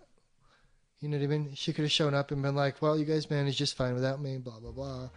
But Yeah, it's one of those things where I feel like it was always an afterthought. she totally was. That it had no place at any point, really, and that it was that they were getting a bunch of criticism, or they felt criticism was coming their way, and so it was entirely reactionary to be able to to take the character, do what they did with it. None of it felt purposeful. It was all reactionary. Even the Captain Marvel movie itself was simply reactionary, just like the Black Widow movie that we're getting right now is completely reactionary. Yeah, I agree. I agree. And it's like a nothing story, too, from what I understand. It's just It's- like a nothing... It'll have no emotional ties to the fucking... her death or anything else. They'll probably fucking like fart something out at the end. If nothing else, it'll probably be, they'll use it as a way to introduce some characters that maybe they'll use as a stand-in for that kind of place that Black Widow filled. That's a staple for But- this kind of franchise. But the main writers are out Yeah. for this whole thing. They were there's two guys that were fucking keeping this whole thing together. And now they're just doing piece by piece to rebuild something. Somebody said that there might be doing the Dark Avengers or something next, or I don't know what the fuck is the plan, like Negaverse fucking Avengers, or like they might go off the fucking page completely and do something really bizarre with this whole multiverse of whatever. They might open up the whole Marvel Zombies as a reference. They'll never do a Marvel Zombies. No. But those times are gone. Something like that, though, where they have a reason to do a Spider-Verse thing or whatever. Because they got to work the X-Men in somehow. And, they're getting to that point. This phase will end, and they're going to start massaging those fucking ingredients in. It's going to be interesting to see if they try to bring in X-Men. Don't try to bring in classic, like Jim Lee era X-Men. The cool X-Men. The cool X-Men, the one that everybody likes, and instead try to go with the current X-Men that we've got right now, where they're actually all basically fascist bad guys. Essentially fascist bad guys. The thing is, they need to repaint fucking Cyclops and everything is cool again. They got to do a lot of work. Yeah. They really fucked up Cyclops, dude. They did. He was fucking bastardized through this whole everything. And they made him seem like such a fucking chump. And the actor was great. I think he was well cast. And I really like Cyclops. It's a fucked up thing. It's like they didn't know that they had bottled lightning with Hugh Jackman at the time. Yeah. And they just did the right thing by giving him a bigger part in the next movie because they felt, this guy can fucking carry it. Like, this guy can be the roguish badass that we need, right? Like, he fits. Yeah. It's a great fucking Wolverine. And nobody can argue that fact. You know what I mean? You can say that he could be cast as a different guy. And you've asked me that before, who would you cast as Wolverine? And I don't know. It has to be somebody that would fit the role physically, I think. Mm-hmm. But it's a charisma thing. Yeah. And Hugh Jackman has that likability, like Clint Eastwood. Mm-hmm. He can come off like Clint Eastwood as kind of how he's in Dirty Harry or whatever, where he's sandpapery, but you like him. You know what I mean? There's definitely there's enough grit there where you're like, this guy's a fucking hard ass, but I could totally see myself following him around and making this work. And Jackman pulls it off. Yeah. Because he's a brilliant actor. Mm-hmm. And I defend his fucking choices to go back into musicals and stuff like that too.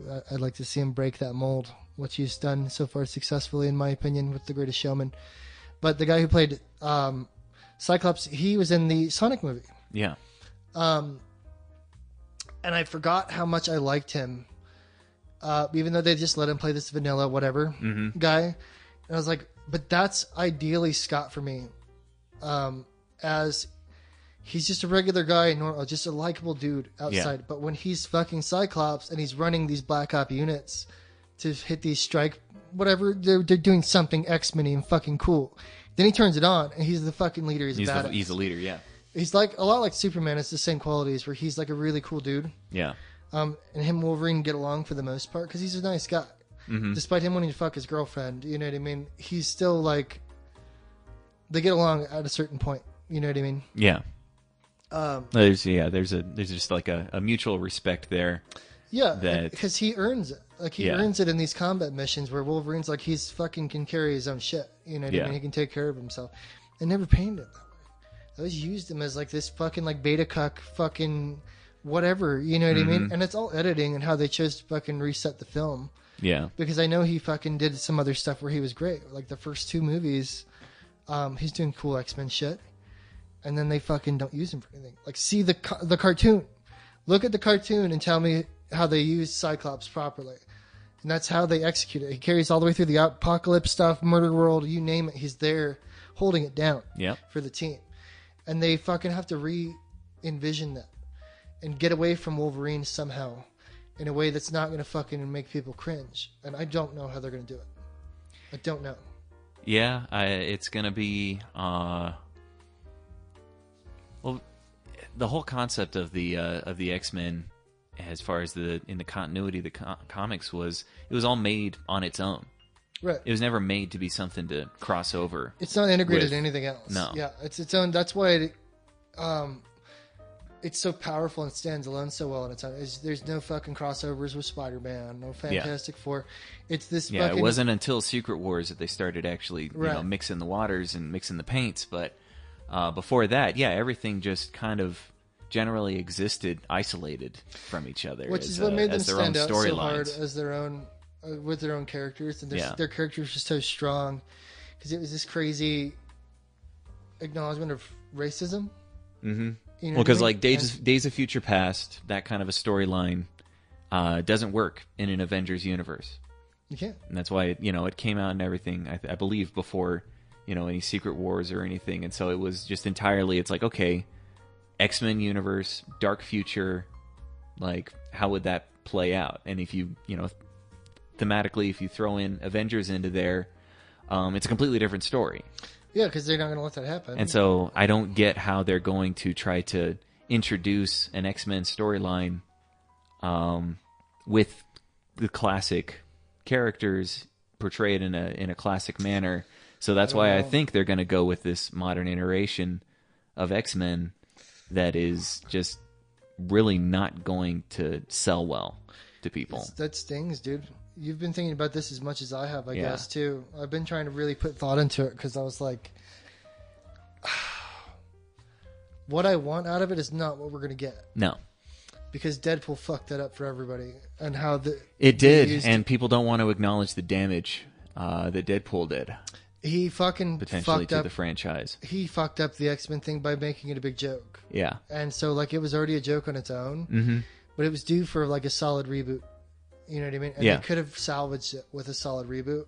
But the popularity and success of Deadpool really fucking... Well, you don't get a movie like Logan in the context of which is of- why of Logan Deadpool. fucking worked. Because right, it was because separate from it everything separated else. its context away from everything else. And yeah. it was, like, the best... One of the best films of the whole franchise was... And it wasn't even really fucking tied to anything. No. And it just kind of loosely fit with the very first movie. Mm-hmm. And that's the only one they acknowledge is the very first movie. And then he kind of runs with that. You know what I mean? I think they go through...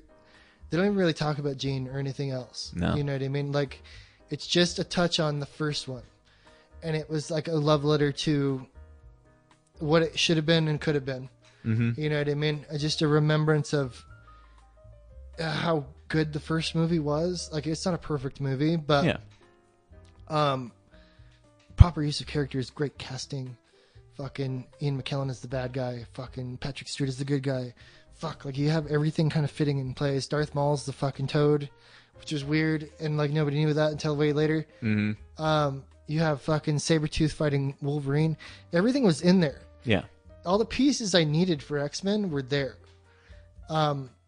Despite like the cool suits and shit, like they didn't really. Well, and like the whole idea of the X-Men just sort of being these almost sort of clandestine secret warrior type characters, more doing ninja shit or just stuff that isn't in the limelight, isn't in the like we have They- this yeah, we have they this do whole dirty jobs. they do the dirty jobs, they do their all of their battles with the Brotherhood of Mutants and everything is mostly done in the background as much as they can. It's like gang wars shit. Where it's like, they and don't- that was perfectly captured in that movie. Yeah, where it's like our first battle, our first fight. comes off as like a terrorist incident or something on the island. Well, doesn't it's he? that first fight where Sabretooth confronts them on the highway in the middle of Canada. There you go. Yeah. You That's know, what you're I'm like talking about. Right. that's the kind of shit that a small strike force type X-Men team would be getting into. That's what made it feel right to me, man. Like the cartoon And so- captures some of that kind of, but not. When you have that the train station attack, when they get attacked at the train station and all the cops show up and everything, and it's Right. just it's a fucking nightmare. And you're like, that has more weight because you kind of realize you're like, oh, all of this stuff has been kind of in the background because they know that public sentiment isn't really there for them. And so to have a massively public incident like this is a disaster. Right. This is horrible. And you really get that in that movie. Whereas you get this last, what was it? Dark Phoenix, where they're doing these very, very I forgot public. that is out and everything, huh? Yeah. That's already out. But Wow. the X-Men in that one are very public. They're very, out there. Everybody knows what they're all about, and it's, to the point of parody where they're being referred to as superheroes, and they don't like it because it just feels too much like parody for them. And it's too much of a self-commentary on itself at that point that you completely... it completely loses any thematic realism at that point. They lost it around the second one too, because they used that as a fucking origin story for Wolverine. That's where the problem came from, is forefronting and showcasing Jackman as a fucking great actor. Yeah, which is I like the second one, but that's where all the X-Men stuff falls apart. Mm-hmm. Because it's all about Wolverine at that point. And right? they're like, how can we make Wolverine fucking cooler? Then they do this Dark Phoenix thing, which is now about just Wolverine and the Dark Phoenix, basically. You have your Juggernaut, which is he's half-ass used, you know what I mean? There's something. There's a lot of half-ass stuff in that movie. And Nightcrawler's there, and it's okay, Nightcrawler's here, Mystique is around, but it's not. There's no focus on fucking any X-Men anything. No.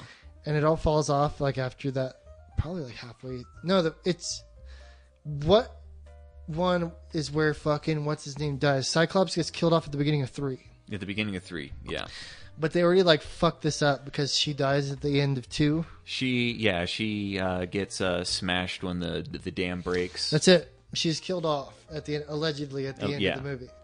Right, but they highlight something in the end before the credits. They show a Phoenix they show the symbol, Phoenix, which flying is over the water. Yeah. As a kid, I was like, ugh, we're fucking already going to Phoenix. We're already doing Phoenix. That's a fucking a burn that should go, because they could have done these ragtag movies, strike ops movies. I would have loved that if they could do something like that. Mm-hmm. And that's what I'm kind of hoping for with them working it in, is the events of Endgame have somehow created mutants, right? You can maybe work that in. It's caused mutations. Everybody being wished back has caused mutations on the strands. Yeah, and we're gonna tie it into Skrulls somehow. What the fuck, Skrulls? What do you mean the Skrulls? Oh yeah, they're already trying to get freaking secret invasion stuff going with the Skrulls. Where? There was I guess a stinger after this last Spider-Man movie that showed that oh my god, I forgot about that. Yeah, the Nick Fury that we saw in that movie was actually a Skrull the whole time. Wow, fucking, I'm ready to drink some bleach. It's weird how they just picked a hill to die on so early. Well, yeah, and it's running into a problem that most media franchises do when they get going, getting a little long in the tooth, is that they start trying to chase too many things at once. They're not picking a lane. Yep. This last run was pretty tight as far as trying to set up an Infinity War thing. Do you think this is... Now we're going to do, a Secret Invasion along with a Secret Wars and probably a Civil War 2 they'll probably throw in halfway through. Do you think the fucking wheels will fall off before it gets there? I think it will. This is the end of comic book movies for the most part. I think we're running out of fucking gas in this car. Yeah, I see. As far as the major franchises, they've got a life of maybe 3 or 4 more years before it just completely falls off the rails. Well, that's why I'm staking my fucking claim on X-Men in the future, because I'm counting on that fallout. Yeah. And I just assumed you assumed the same thing as me, where it's gonna we're running out of fucking options. Yeah, we're losing it. We're gonna fall out of X-Men movies and everything. DC's already out of the game for the most part. Mm-hmm. They've put everything else on hold. Marvel released their next phase of movies. They didn't even seem that fucking jazzed about it. No. There's a few gems in there. And there might be some cool stuff for the streaming services. Well, and they announced a whole bunch of TV series and stuff, but they can't get any of them off of the ground. And any of the ones that they are going to get off the ground aren't even really relevant to anything, so nobody's even interested in them. No, everything's put on the back burner, and the comic book industry is in flames also, which is where we're coming to the end of all things. Yeah. And all good things must come to an end, right? Mm-hmm. But there are things sitting there on the back burner. that have not even been acknowledged yet, that people have not touched or even whispered in Hollywood, Yeah. like the X-Men. And I think if we get to that point, we fucking get through this bullshit phase and start doing small movies again, X-Men fit into that fucking small movie phase. If we can get it, you can distance yourself enough from where we're at now and get the fuck away from Spider-Man Yeah. and his fucking radioactive bullshit, dude, because he is gonna fucking really muck things up because he's tied to Sony. They have this whole fucking thing where he's not dead. They didn't kill him off for some reason, which they should have. I think they should have just killed off Yeah. Spider-Man. I thought they should have just left it at that and just let the whole in-game kind of like there's a few people that make it back and then just walk away from the fallout. You know what I mean? Find a way to end it indefinitely. But if we get far enough away from this, we can do a Hulk versus Wolverine or something like that. You know what I mean? We can do some kind of insert. We need to find somebody that can fucking that can step into that role because they're gonna have to get over that hump of fucking Wolverine. Mm-hmm. We have to wait till the sting goes away. And Jackman's not going to do it anymore. He's getting too old to fucking do this kind of shit. No, he's done. He's completely done. We have to get away from that fucking fallout. And the problem is it takes time. And in between here and there, people would just fucking straight up stop watching comic book movies altogether. I don't know where the fuck we're going to go after that or what we're going to be stuck with. Like weird bullshit team novel franchises again. It's going to be some weird filler in between here. I mean, possibly with the success of Sonic that we might be starting to see sort of a takeoff of a video game franchises being tied in.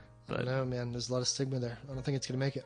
Well, the thing is there's not a lot of muddling of a lot of franchises and characters that they could, pretty easily just sort of stick like with it. Dual ownerships and stuff like that. Yeah, things like that. And so, you got a lot like this Castlevania series that we had on Netflix. Right. That you could almost argue that was almost the start of all of this where it's good, but it was a long time coming. It took a long time to draw all that shit. Yeah. It's I haven't finished the second half of it, but I loved the first start of it.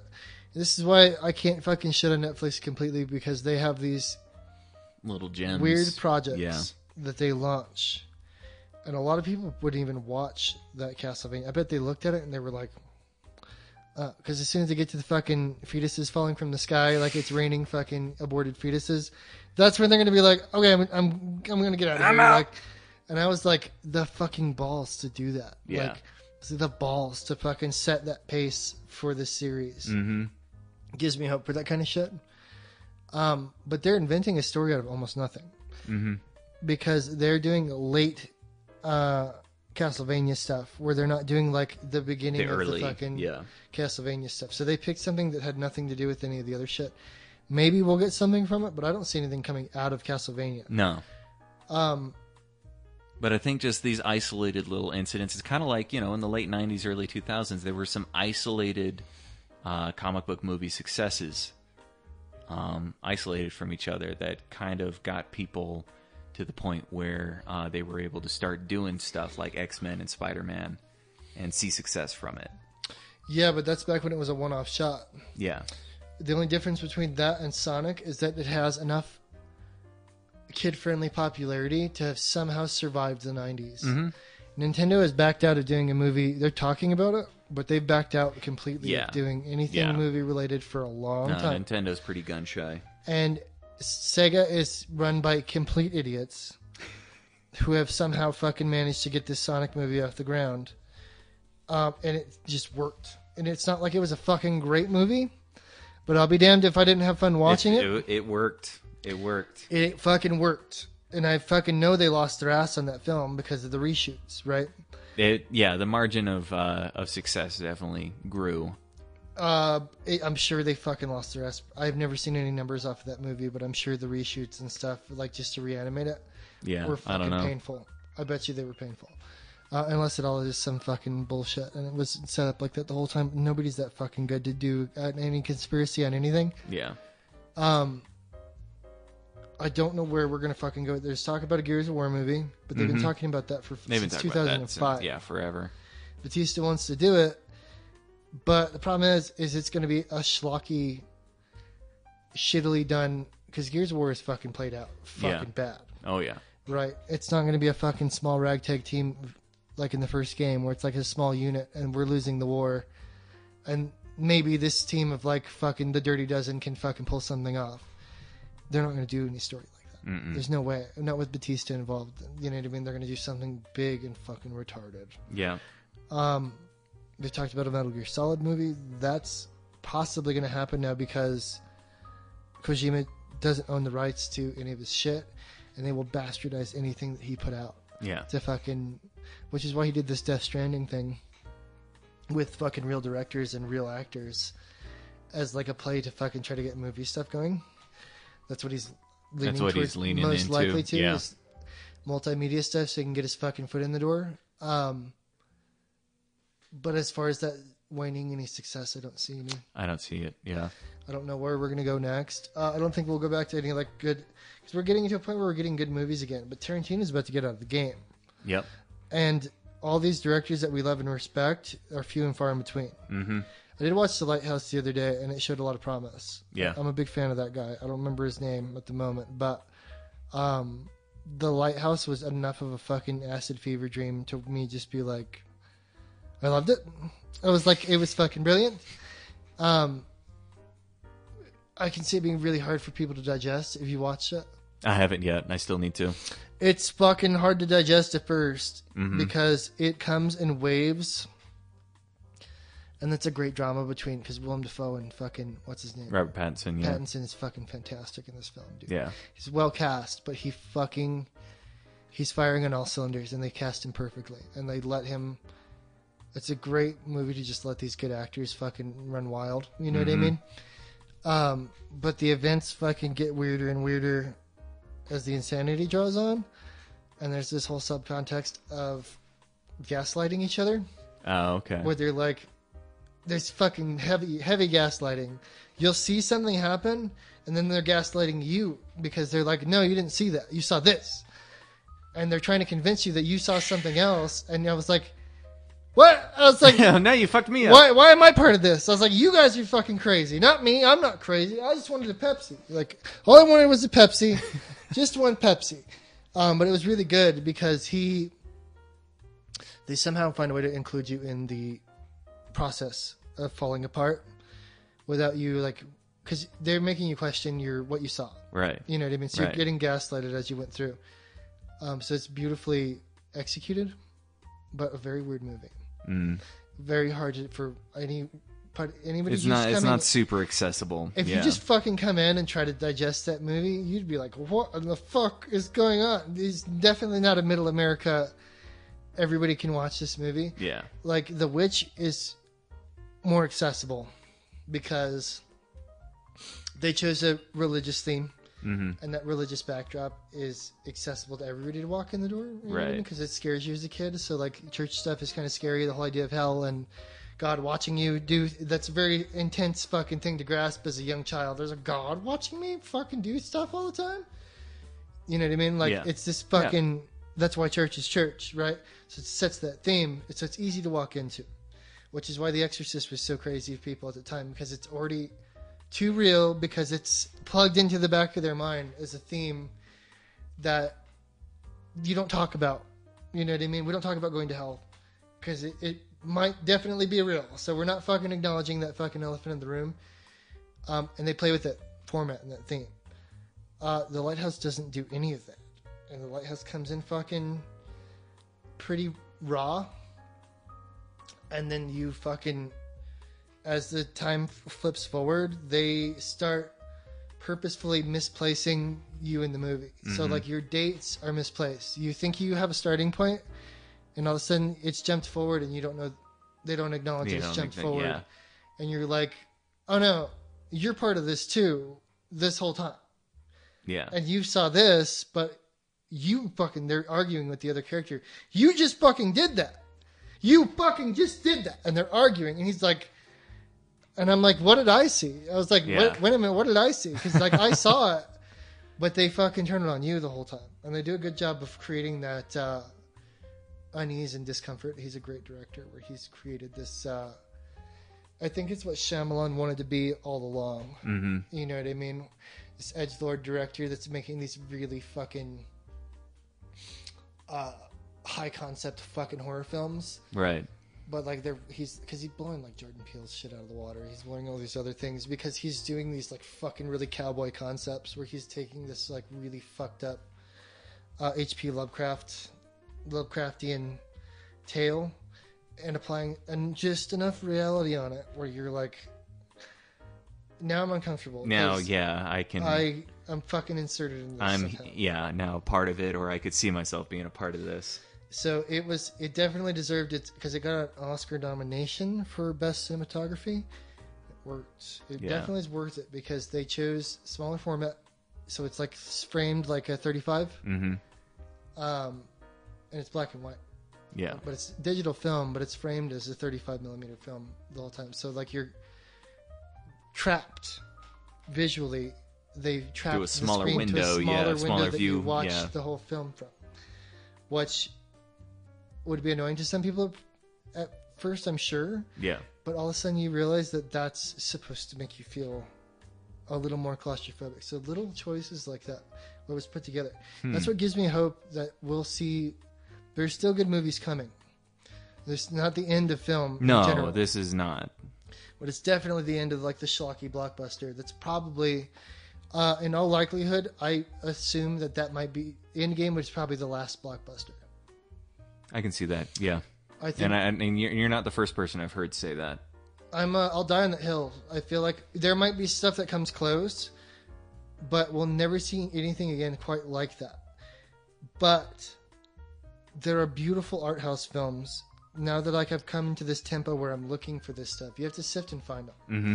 Which is the problem with Netflix is they don't make things like that accessible enough. It's hard to find things like that. You pretty much have to stick with the director and kind of follow him and see where he's going to go. Because the guy that made Parasite, I was way into his shit way before, and then just never followed. Lost track of it. Yeah. And then bam, he won an Oscar out of nowhere, and I was like, I had no idea it was him until you told me. Mm-hmm. I was like, that was the fucking guy from the fucking Weird Fish movie. Fuck, I love that fucking fish movie. We got to find beads on these weird independent guys because there's going to be stuff coming out that's going to get better, and shit like The Lighthouse reminds me of like how good some of this other shit is. Because like I said, I watched The Exorcist recently, and that movie ages so well because they didn't frame it as a fucking horror movie at all. Right.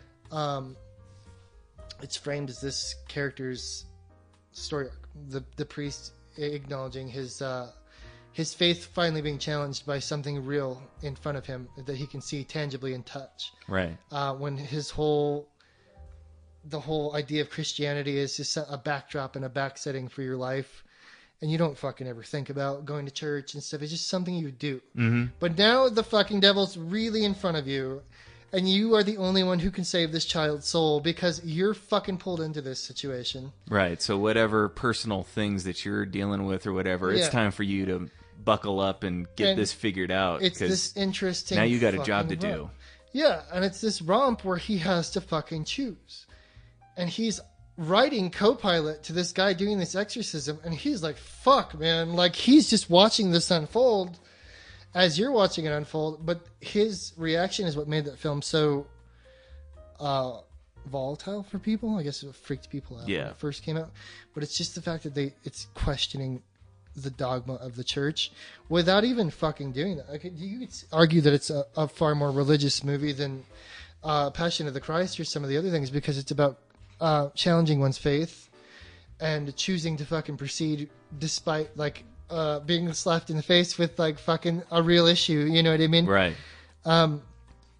Probably made with more religious intent than The Passion of the Christ was. Yeah. The Passion of the Christ it's a great film. I don't know if you've seen. I still haven't seen it. No. I think you'd like it, honestly. Like, yeah. Mel Gibson's a great director. Mm-hmm. I saw it in theaters, and it was to bring me to Christ, right? Like a fucking youth pastor was like, "Well, you want to go see Passion of the Christ with me?" And me being very interested in the film, anyway, like the fucking fact that because Mel Gibson came out and it was just like, I'm not really that religious, but he's like, I wanted to make an R-rated Bible movie because he's like the fucking Right. just to stare that in the face, and like yeah. to get that made. He's like, because the Bible's R-rated and nobody questions that kind of thing. It's a very like, this is the same reason that people freaked out about Hunchback of Notre Dame, is that it's too real. Frollo is too real of a bad guy, and he's too evil, but that shit really happened, right? It's Right. like very in your face and very R-rated, but nobody wants to apply that stuff to Christianity. It's all happy and like, God is loving, God is great, but God also fucking killed off everybody in Sodom and Gomorrah with a fucking giant meteor or whatever, and turned that guy's wife into a pillar of salt. There's fucking crazy shit happening, right? And it's very much in your face. And he wanted to make this to be like, not as an absurdity, not as to like make a religious film. It was a brilliant idea to cash in on that kind of thing, right? Yeah. As a business move, but not made like tastelessly. Mm-hmm.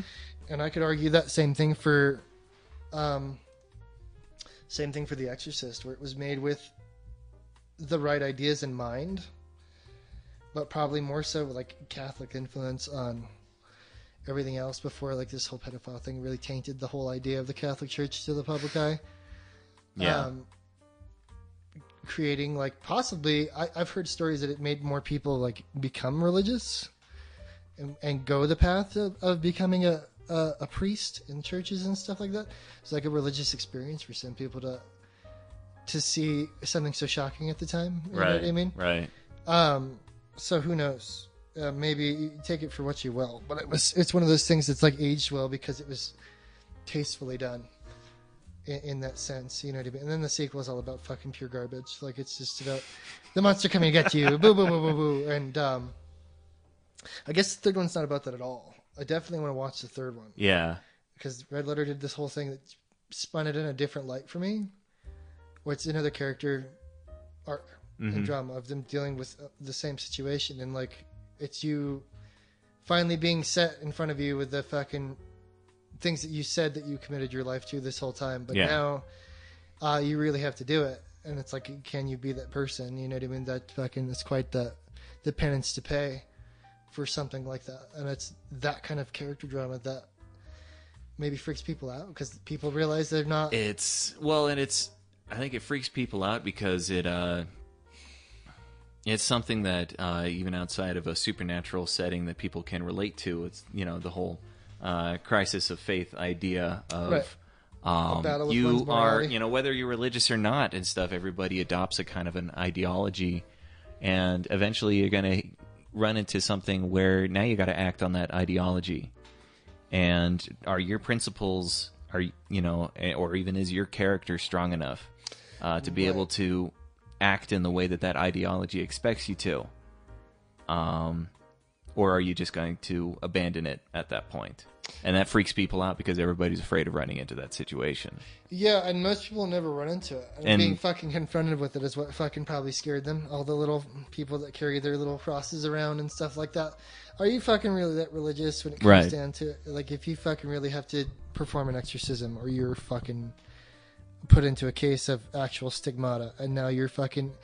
Everything is validated in a way. It's not Jesus coming back and bringing a lamb, and it's a sweet experience. It's fucking like end of the world shit. You know what I mean? And now it's like, oh fuck, it's like a heavy metal album, and it's really like at the end of fucking the Bible where it's fucked up, and there's like rivers of blood and all kinds of flames and explosions and shit, and that's the end, right? Like, it's people don't ever want to fucking think about that part. Like, they don't. It's questioning that and seeing.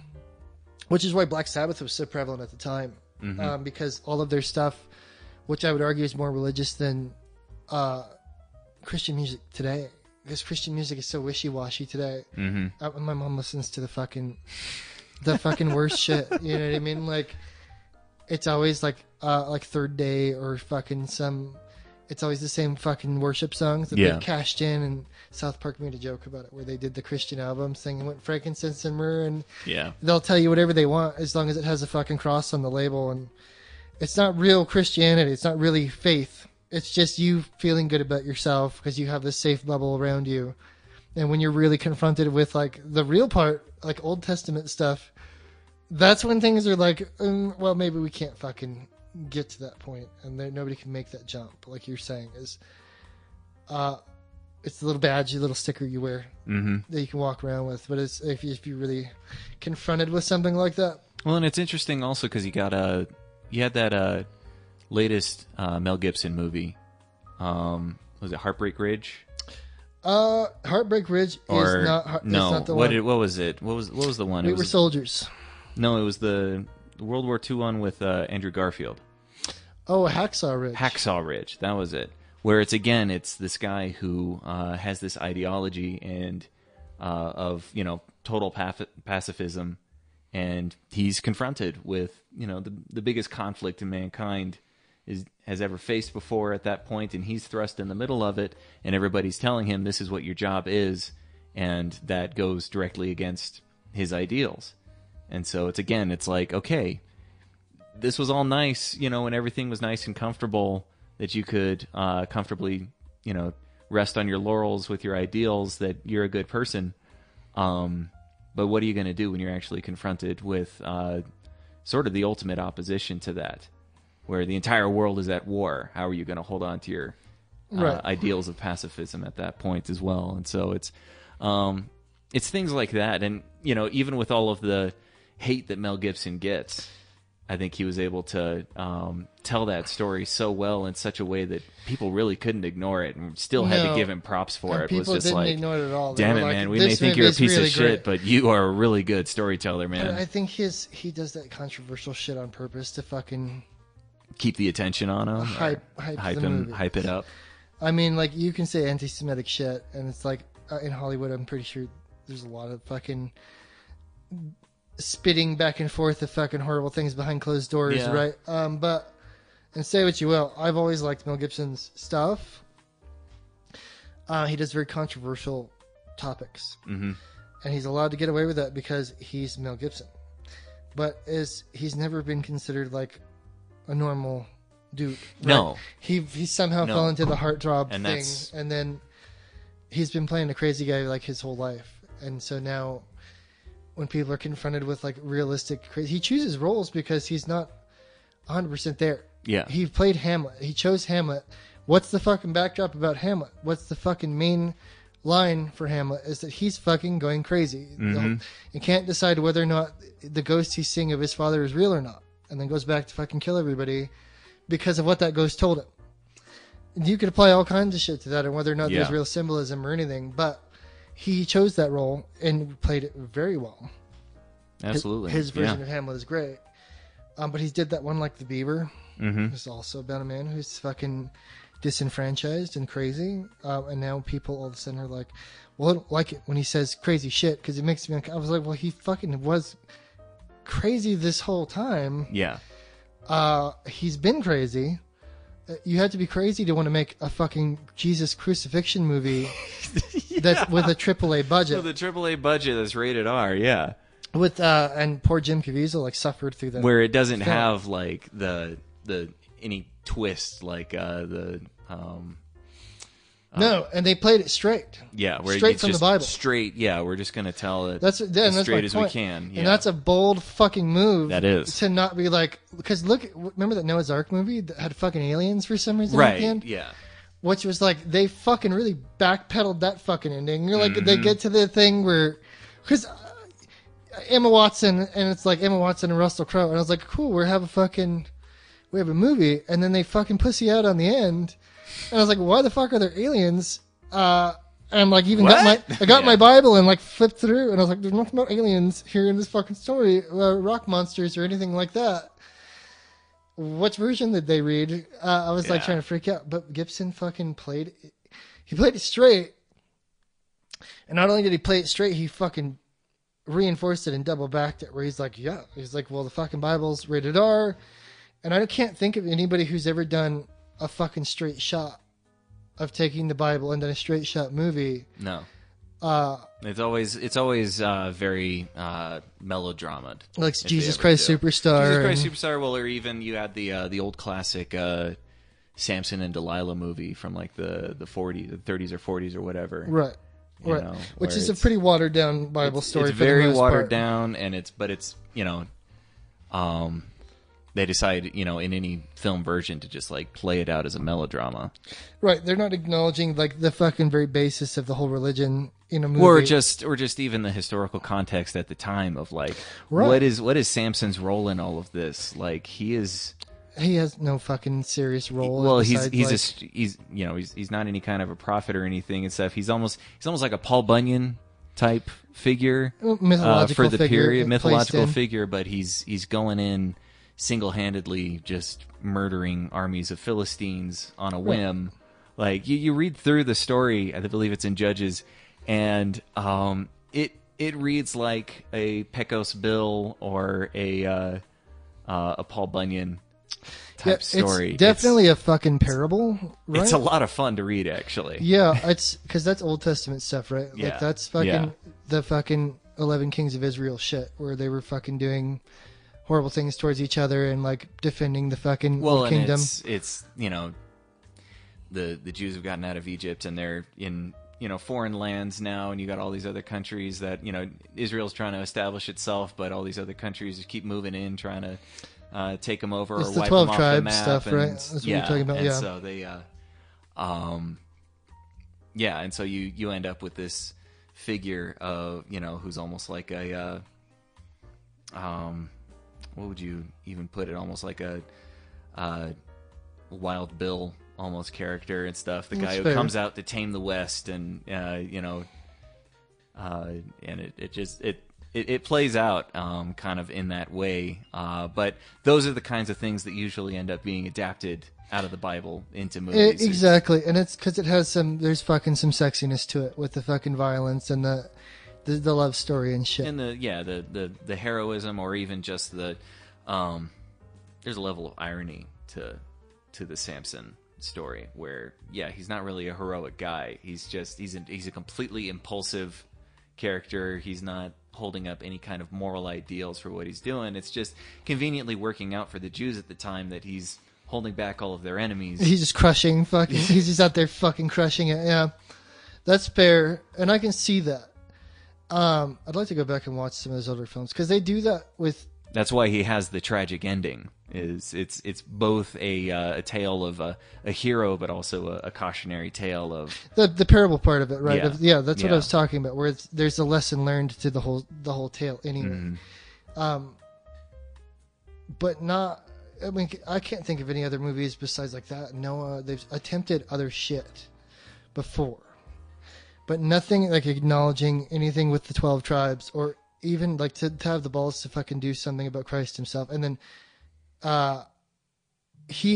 when he gets nailed on the cross, it's Mel Gibson nailing him to the cross. Did you know that? Mm-mm. It's actually him doing it. He's Okay. doing it because he's like, there has to be some symbolism in the backdrop, but it's not in a way where it affects the flow of the film. He doesn't show his face. It's his hands. And he's like, perhaps he did it because he's like, nobody knows who really crucified Jesus.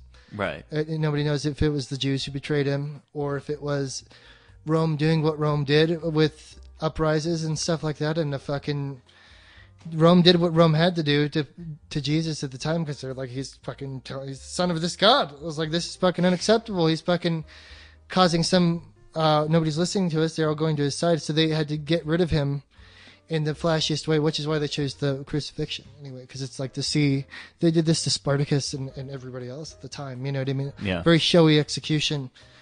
But nobody knows who actually got him to the point.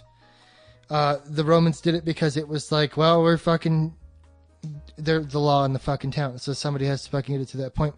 But nobody knows who fucking brought Jesus to their attention for it to be an issue in the first place. As far as actually getting him to that point, was he betrayed by the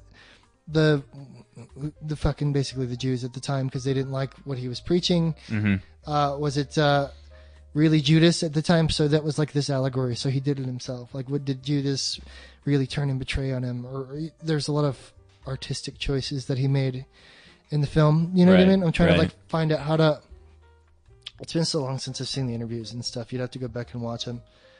But he did such a damn good job of hyping the film that I was like, well, fuck, I gotta watch it. Because I was like, just the balls to fucking make that movie in Hollywood And then when people call him on it, he's like, well, what the fuck are you gonna do? It's the Bible. It's like, yeah, this shit fucking really happened.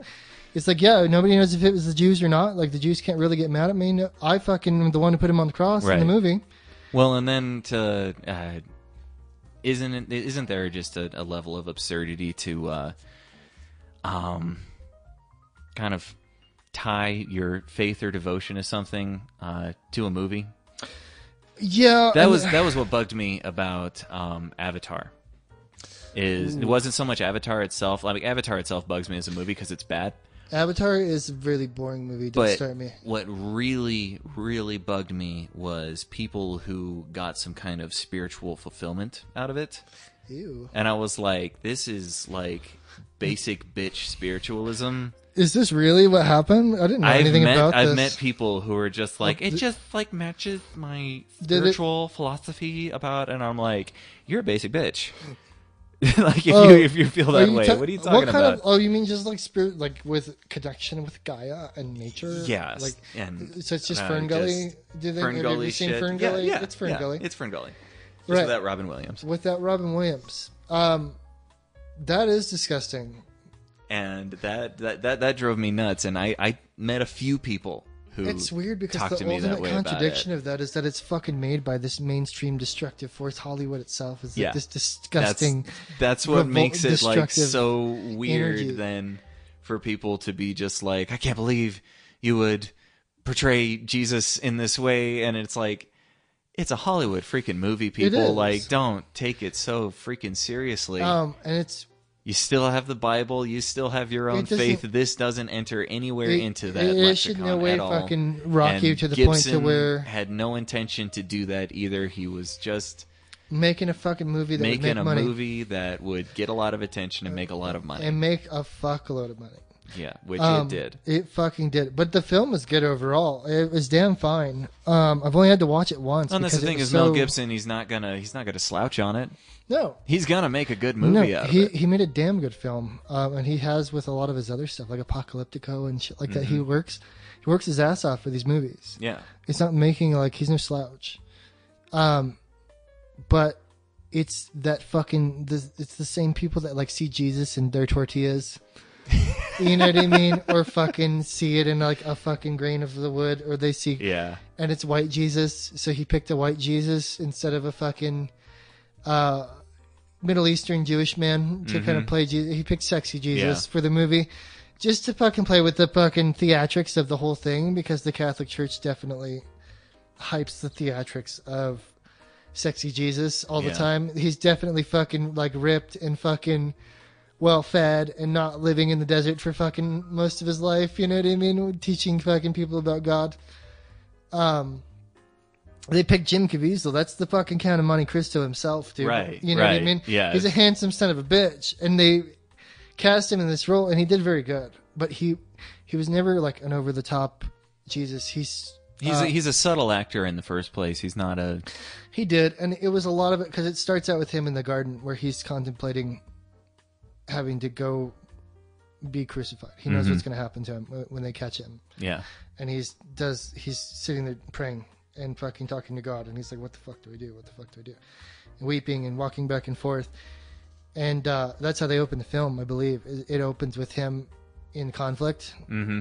And so maybe that's what scared people, because it humanized Christ in a way where you have to realize that he has to make that choice to die for your sins. Right. And it's following that thought process that, like, that's why everybody's abuela was like, oh, and they're crying and there were people crying. There were people that threw up in the theater because they were like, they're so down for fucking Christ, that they're like, oh my God, I'm fucking seeing it. And you're like, it's special effects, guys. It's and a it movie. Looks good. It's And damn, the fucking special effects look good. The Cat of Nine Tails scenes where he's getting the shit whipped out of him, it looks pretty real. Yeah. And it was fucking believable enough for me where I was even like, damn, they did like such a good job with practical effects. There wasn't a lot of fucking digital effects. Yeah. I love movies that'll catch you off guard with something really real. Not special effects, where you're so used to special effects and then something real and pretty horrific actually happens, and you're like, you don't know how to react to it. Like Yeah. Apocalypse Now has one of those moments Where they cut up the cow? where Or they what are you cut talking up the about? cow. Yeah, I was Yeah. gonna say. I Where usually it just suddenly hits, and you're like, I just "Oh, I okay." just watched like a fucking brutal execution in real time, real life. That's not fucking special effects. They no, fucking kill that cow. and they weren't planning on filming that in the first place either. No, that whole fucking movie is a fucking masterpiece because it shouldn't have made it. No. It shouldn't have made it as far as it did. But that's one of those things, dude. It's like he made an R-rated fucking Jesus execution movie where he's Yeah. fucking put on the cross. So you're getting people to watch this movie that would never ever fucking watch anything remotely fucking close to this. And so they're having fucking strokes and heart Yeah. attacks while they're watching it. Because they're like, it's about Jesus, right? Well, fuck it, let's go watch it. We love Jesus. But how much do you really love Jesus to watch him be fucking like brutally executed in a film? And that's where people were like, it's the same thing with like The Exorcist, where it like hits them in the face, where they're like crying and shit. And like, I'm having a great time in the theater. I was like, this is a pretty good fucking movie. I mean, Yeah. my popcorn. And I even told Pastor Sean Gibson, shout out. He's a great guy. You know what I mean? And he's a great guy. He's a good youth pastor too, because he's like really fucking real with you. You know what I mean? So he can really connect with you when he talks to. He's great with the kids. And that was like just a thing to get me fucking turned on to it, even though like I passively have read the Bible and I'm not a huge follower of the whole thing anyway. But I love the theatrics of the whole thing. You know what I mean? Like that's what got me into the whole thing anyway. As that's where people like fucking split cutting hairs over the whole thing, because there's a Christianity like Old Testament shit, like Judea style, and then there's like the new flashy stuff where it's like more sunshine and farts and like let's go have a potluck than watching fucking these armies crush each other in the desert. You know what Yeah. I mean? Or fucking the pillar salts, or nobody ever acknowledges like the fucking story of Job. I brought that up with my mom the other day, where it's like people are acting like it's Job. They're Job now because they can't fucking go to the store. God has taken everything away from them, and they're still going to be faithful even though God has done this and he's put these trials in front of me, because I can't go to Walmart or go outside, even though I never really went outside, but now I fucking can't, and I'm afraid to get this virus, and this is definitely God. I was like, kinda, maybe God. It's virus, so yeah, he put it there. It's the whole plot of the War of the Worlds, right? God put this little tiny little thing that fucking stopped this whole war machine, right? Not really.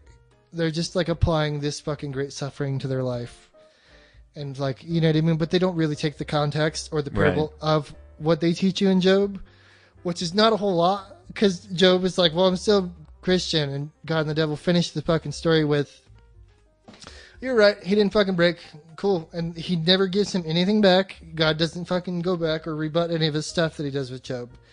He fucks this guy up, and then this guy remains fucking Christian, so he gets his afterlife and his payoff at the end, but they leave you right in the middle of that, and they're just like, devil's like, well, damn, shucks, you fucking were sure right about that one. You got me on that one. He didn't break, but nobody applies any lessons to it. There's no lessons learned, because it's Job, not them, going through it. And if they went through that fucking situation, nobody would ever fucking really know how they fucking choose. Like when their faith is truly questioned like that. You're watching people lose their houses now, or lose their whatever because their jobs and no payments. And we're watching this mass panic where they just bought fucking toilet paper, dude. And it's like, oh, these are all the same people that are preaching the fucking good word without even taking any lessons for themselves. Like, can quote Bible to you, but how much have they really learned from the stories? Like, most of these stories are here to teach you something, right? But like, have they really learned anything when actually being confronted with it? We got really deep on this fucking podcast. We did.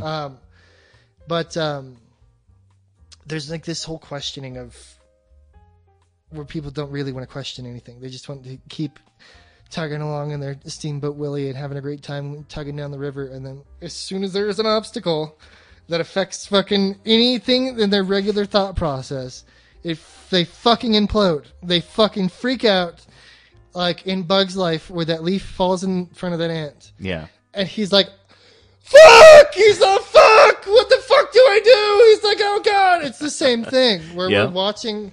It's a minor inconvenience, but they could fucking probably just go around, climb Yeah. on the leaf. You could go over the leaf. Ants do that.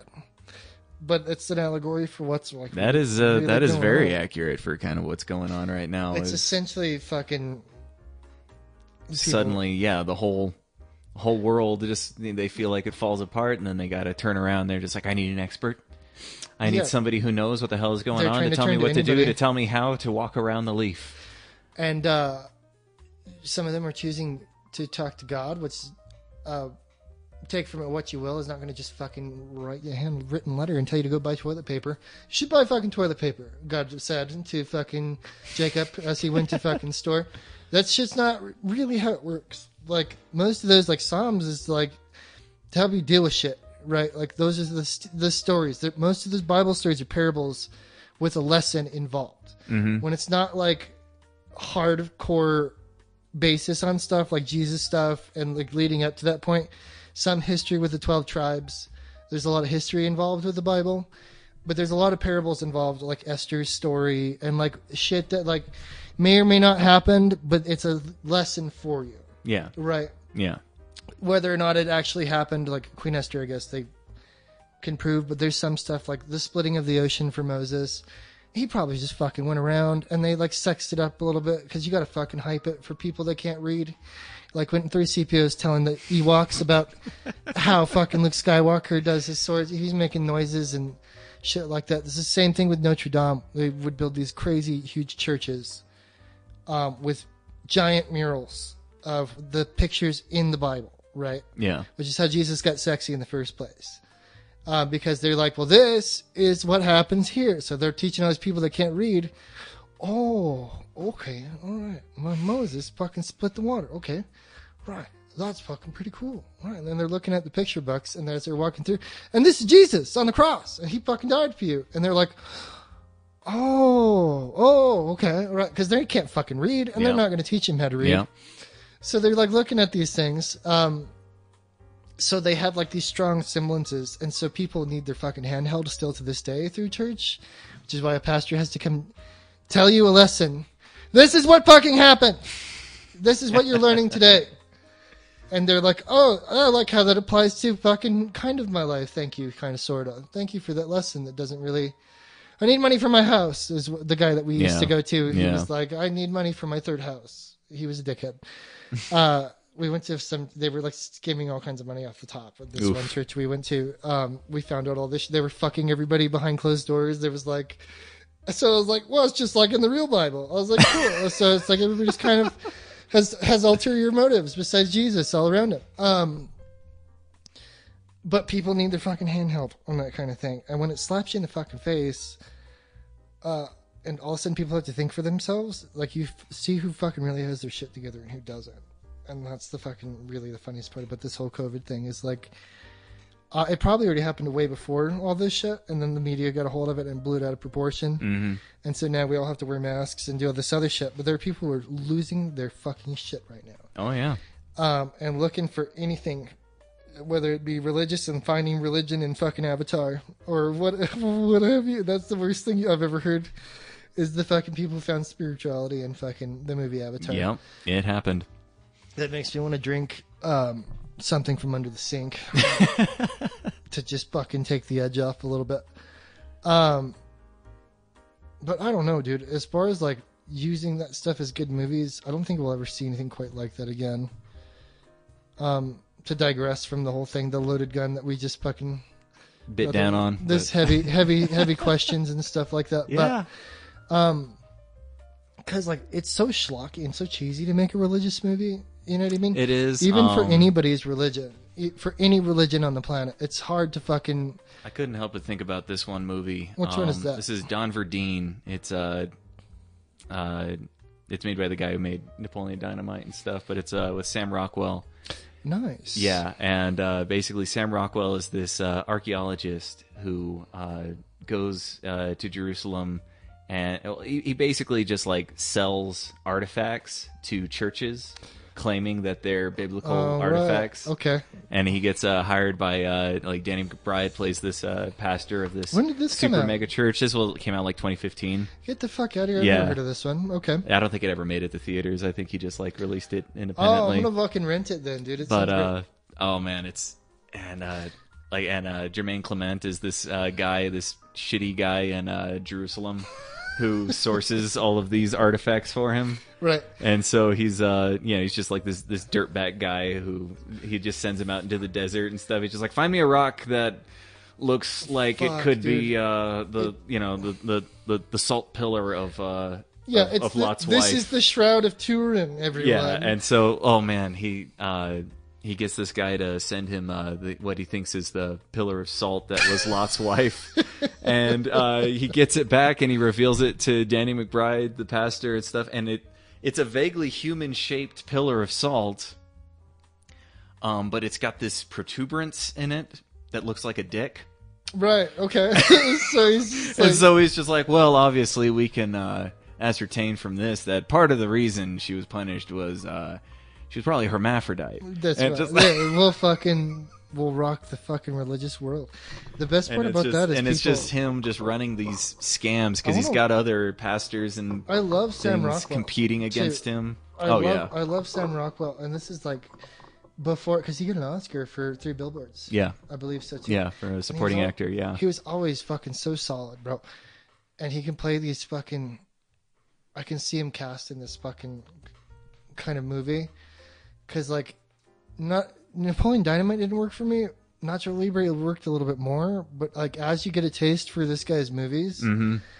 all of a sudden it starts making more and more sense of like his weird, hyper realistic aesthetic to the fucking absurdity of Yeah, everyday life. You know what I mean? So like this is the perfect premise for his kind of shit. It came out in 2015, and I heard nothing about this. How did you hear about this? I just follow the guy a lot and stuff, so I know kind of see, when that's he's one of those things, dude. We got to follow these You guys. gotta- Like we were you gotta- talking about. If you want that kind of content, we've come full circle on these things. mm-hmm. It's Don Verdeen. You got to send me Don a link Verdeen. too. Yeah, I'll probably rent it tonight. I'm always looking for something new to watch. I watched Escape from New York the other night, and I was trying to go through like a bunch of John Carpenter stuff, mm-hmm. and it's like it feels so fucking. A lot of his stuff feels so far ahead of his time, or it's like it's such a shame that a lot of his stuff, because he like owned the '80s, fucking owned. Oh yeah, And In the Mouth of Madness was great, which is on Shudder. I should have fucking put it on. We'll have to do a watch party. Maybe we'll do another watch watch it party. on Shudder. Which is bold of them to put something like that on Shudder. I was gonna cancel it, dude, and then I find these little things on Shudder where I was like, "Fuck!" Like, all right, I'll watch that. Like, I was like, okay. Like they put on a couple of Carpenters. They have every Friday the 13th right now, which I've been tickled pink because I started with part 3 because it's my favorite one because it has the cool disco opening. And that's the first one. He gets the hockey mask and stuff, and it has like the cheesiest and the worst fucking deaths of all of the Friday the 13th because it's in 3D. So like, it's all and they put the knife up to the camera and then execute the fucking kill. Of course, yeah. So it's like the worst shit ever, and I fucking love it. They even have the other one. So I forgot on fucking part 4, Daniel Crispin is in it, Yeah. along with Corey Feldman. Oh jeez. So Yeah. like they have like some pretty decent actors at the time, like holding down this part 4 of a fucking Friday the 13th movie. It was so weird to see like it's probably the best one because like it's got a decent cast that's actually like holding down the film, Right. and they're just getting fucking destroyed by Jason, and you're cheering for Jason anyway, right? Like that's the By whole- that point, yeah, you understand the whole shtick. So Oh yeah, fuck yeah, dude. They wouldn't have made a fucking because when they start part 3, they show them killing him in 2. He hits him with the machete right here through the top of the shoulder. It goes down to here by his heart, and he survives. So Right, they show a scene where he's like, "Oh, I'm alive! I fucking made it!" Pulls the knife out, and he's doing fine. Oh man. Proceeds to continue killing. All this happens like a series of a week. These movies. Mm-hmm. For some reason, he keeps finding horny teenagers like within a week to fucking keep killing. Bless his heart. But yeah, no, for just doing doing God's God's work. He's doing God's work. But the cast was fucking great, and I love these fucking weird, shitty horror movies, dude. I forgot how much I loved them, and I was like, fuck, like it's cool shit on here. Guess I'll fucking keep it a little bit longer. You roped me back in, Shudder. Yeah, and they have, because I was gonna watch Mandy one more time before I canceled it. Yeah. Because I fucking loved Mandy. I gotta lend you The Color Out of Space. Which one is that? That's the latest one. I think it's made by the same director who did Mandy. Get the fuck out of here. Did Yeah. you buy it or what? My little brother bought it before he left. Shut the fuck up. Is it cool? You gotta show me a cover. It is, yeah. We'll cut the episode Yeah, off then. I think You we show me can the thing. end it here.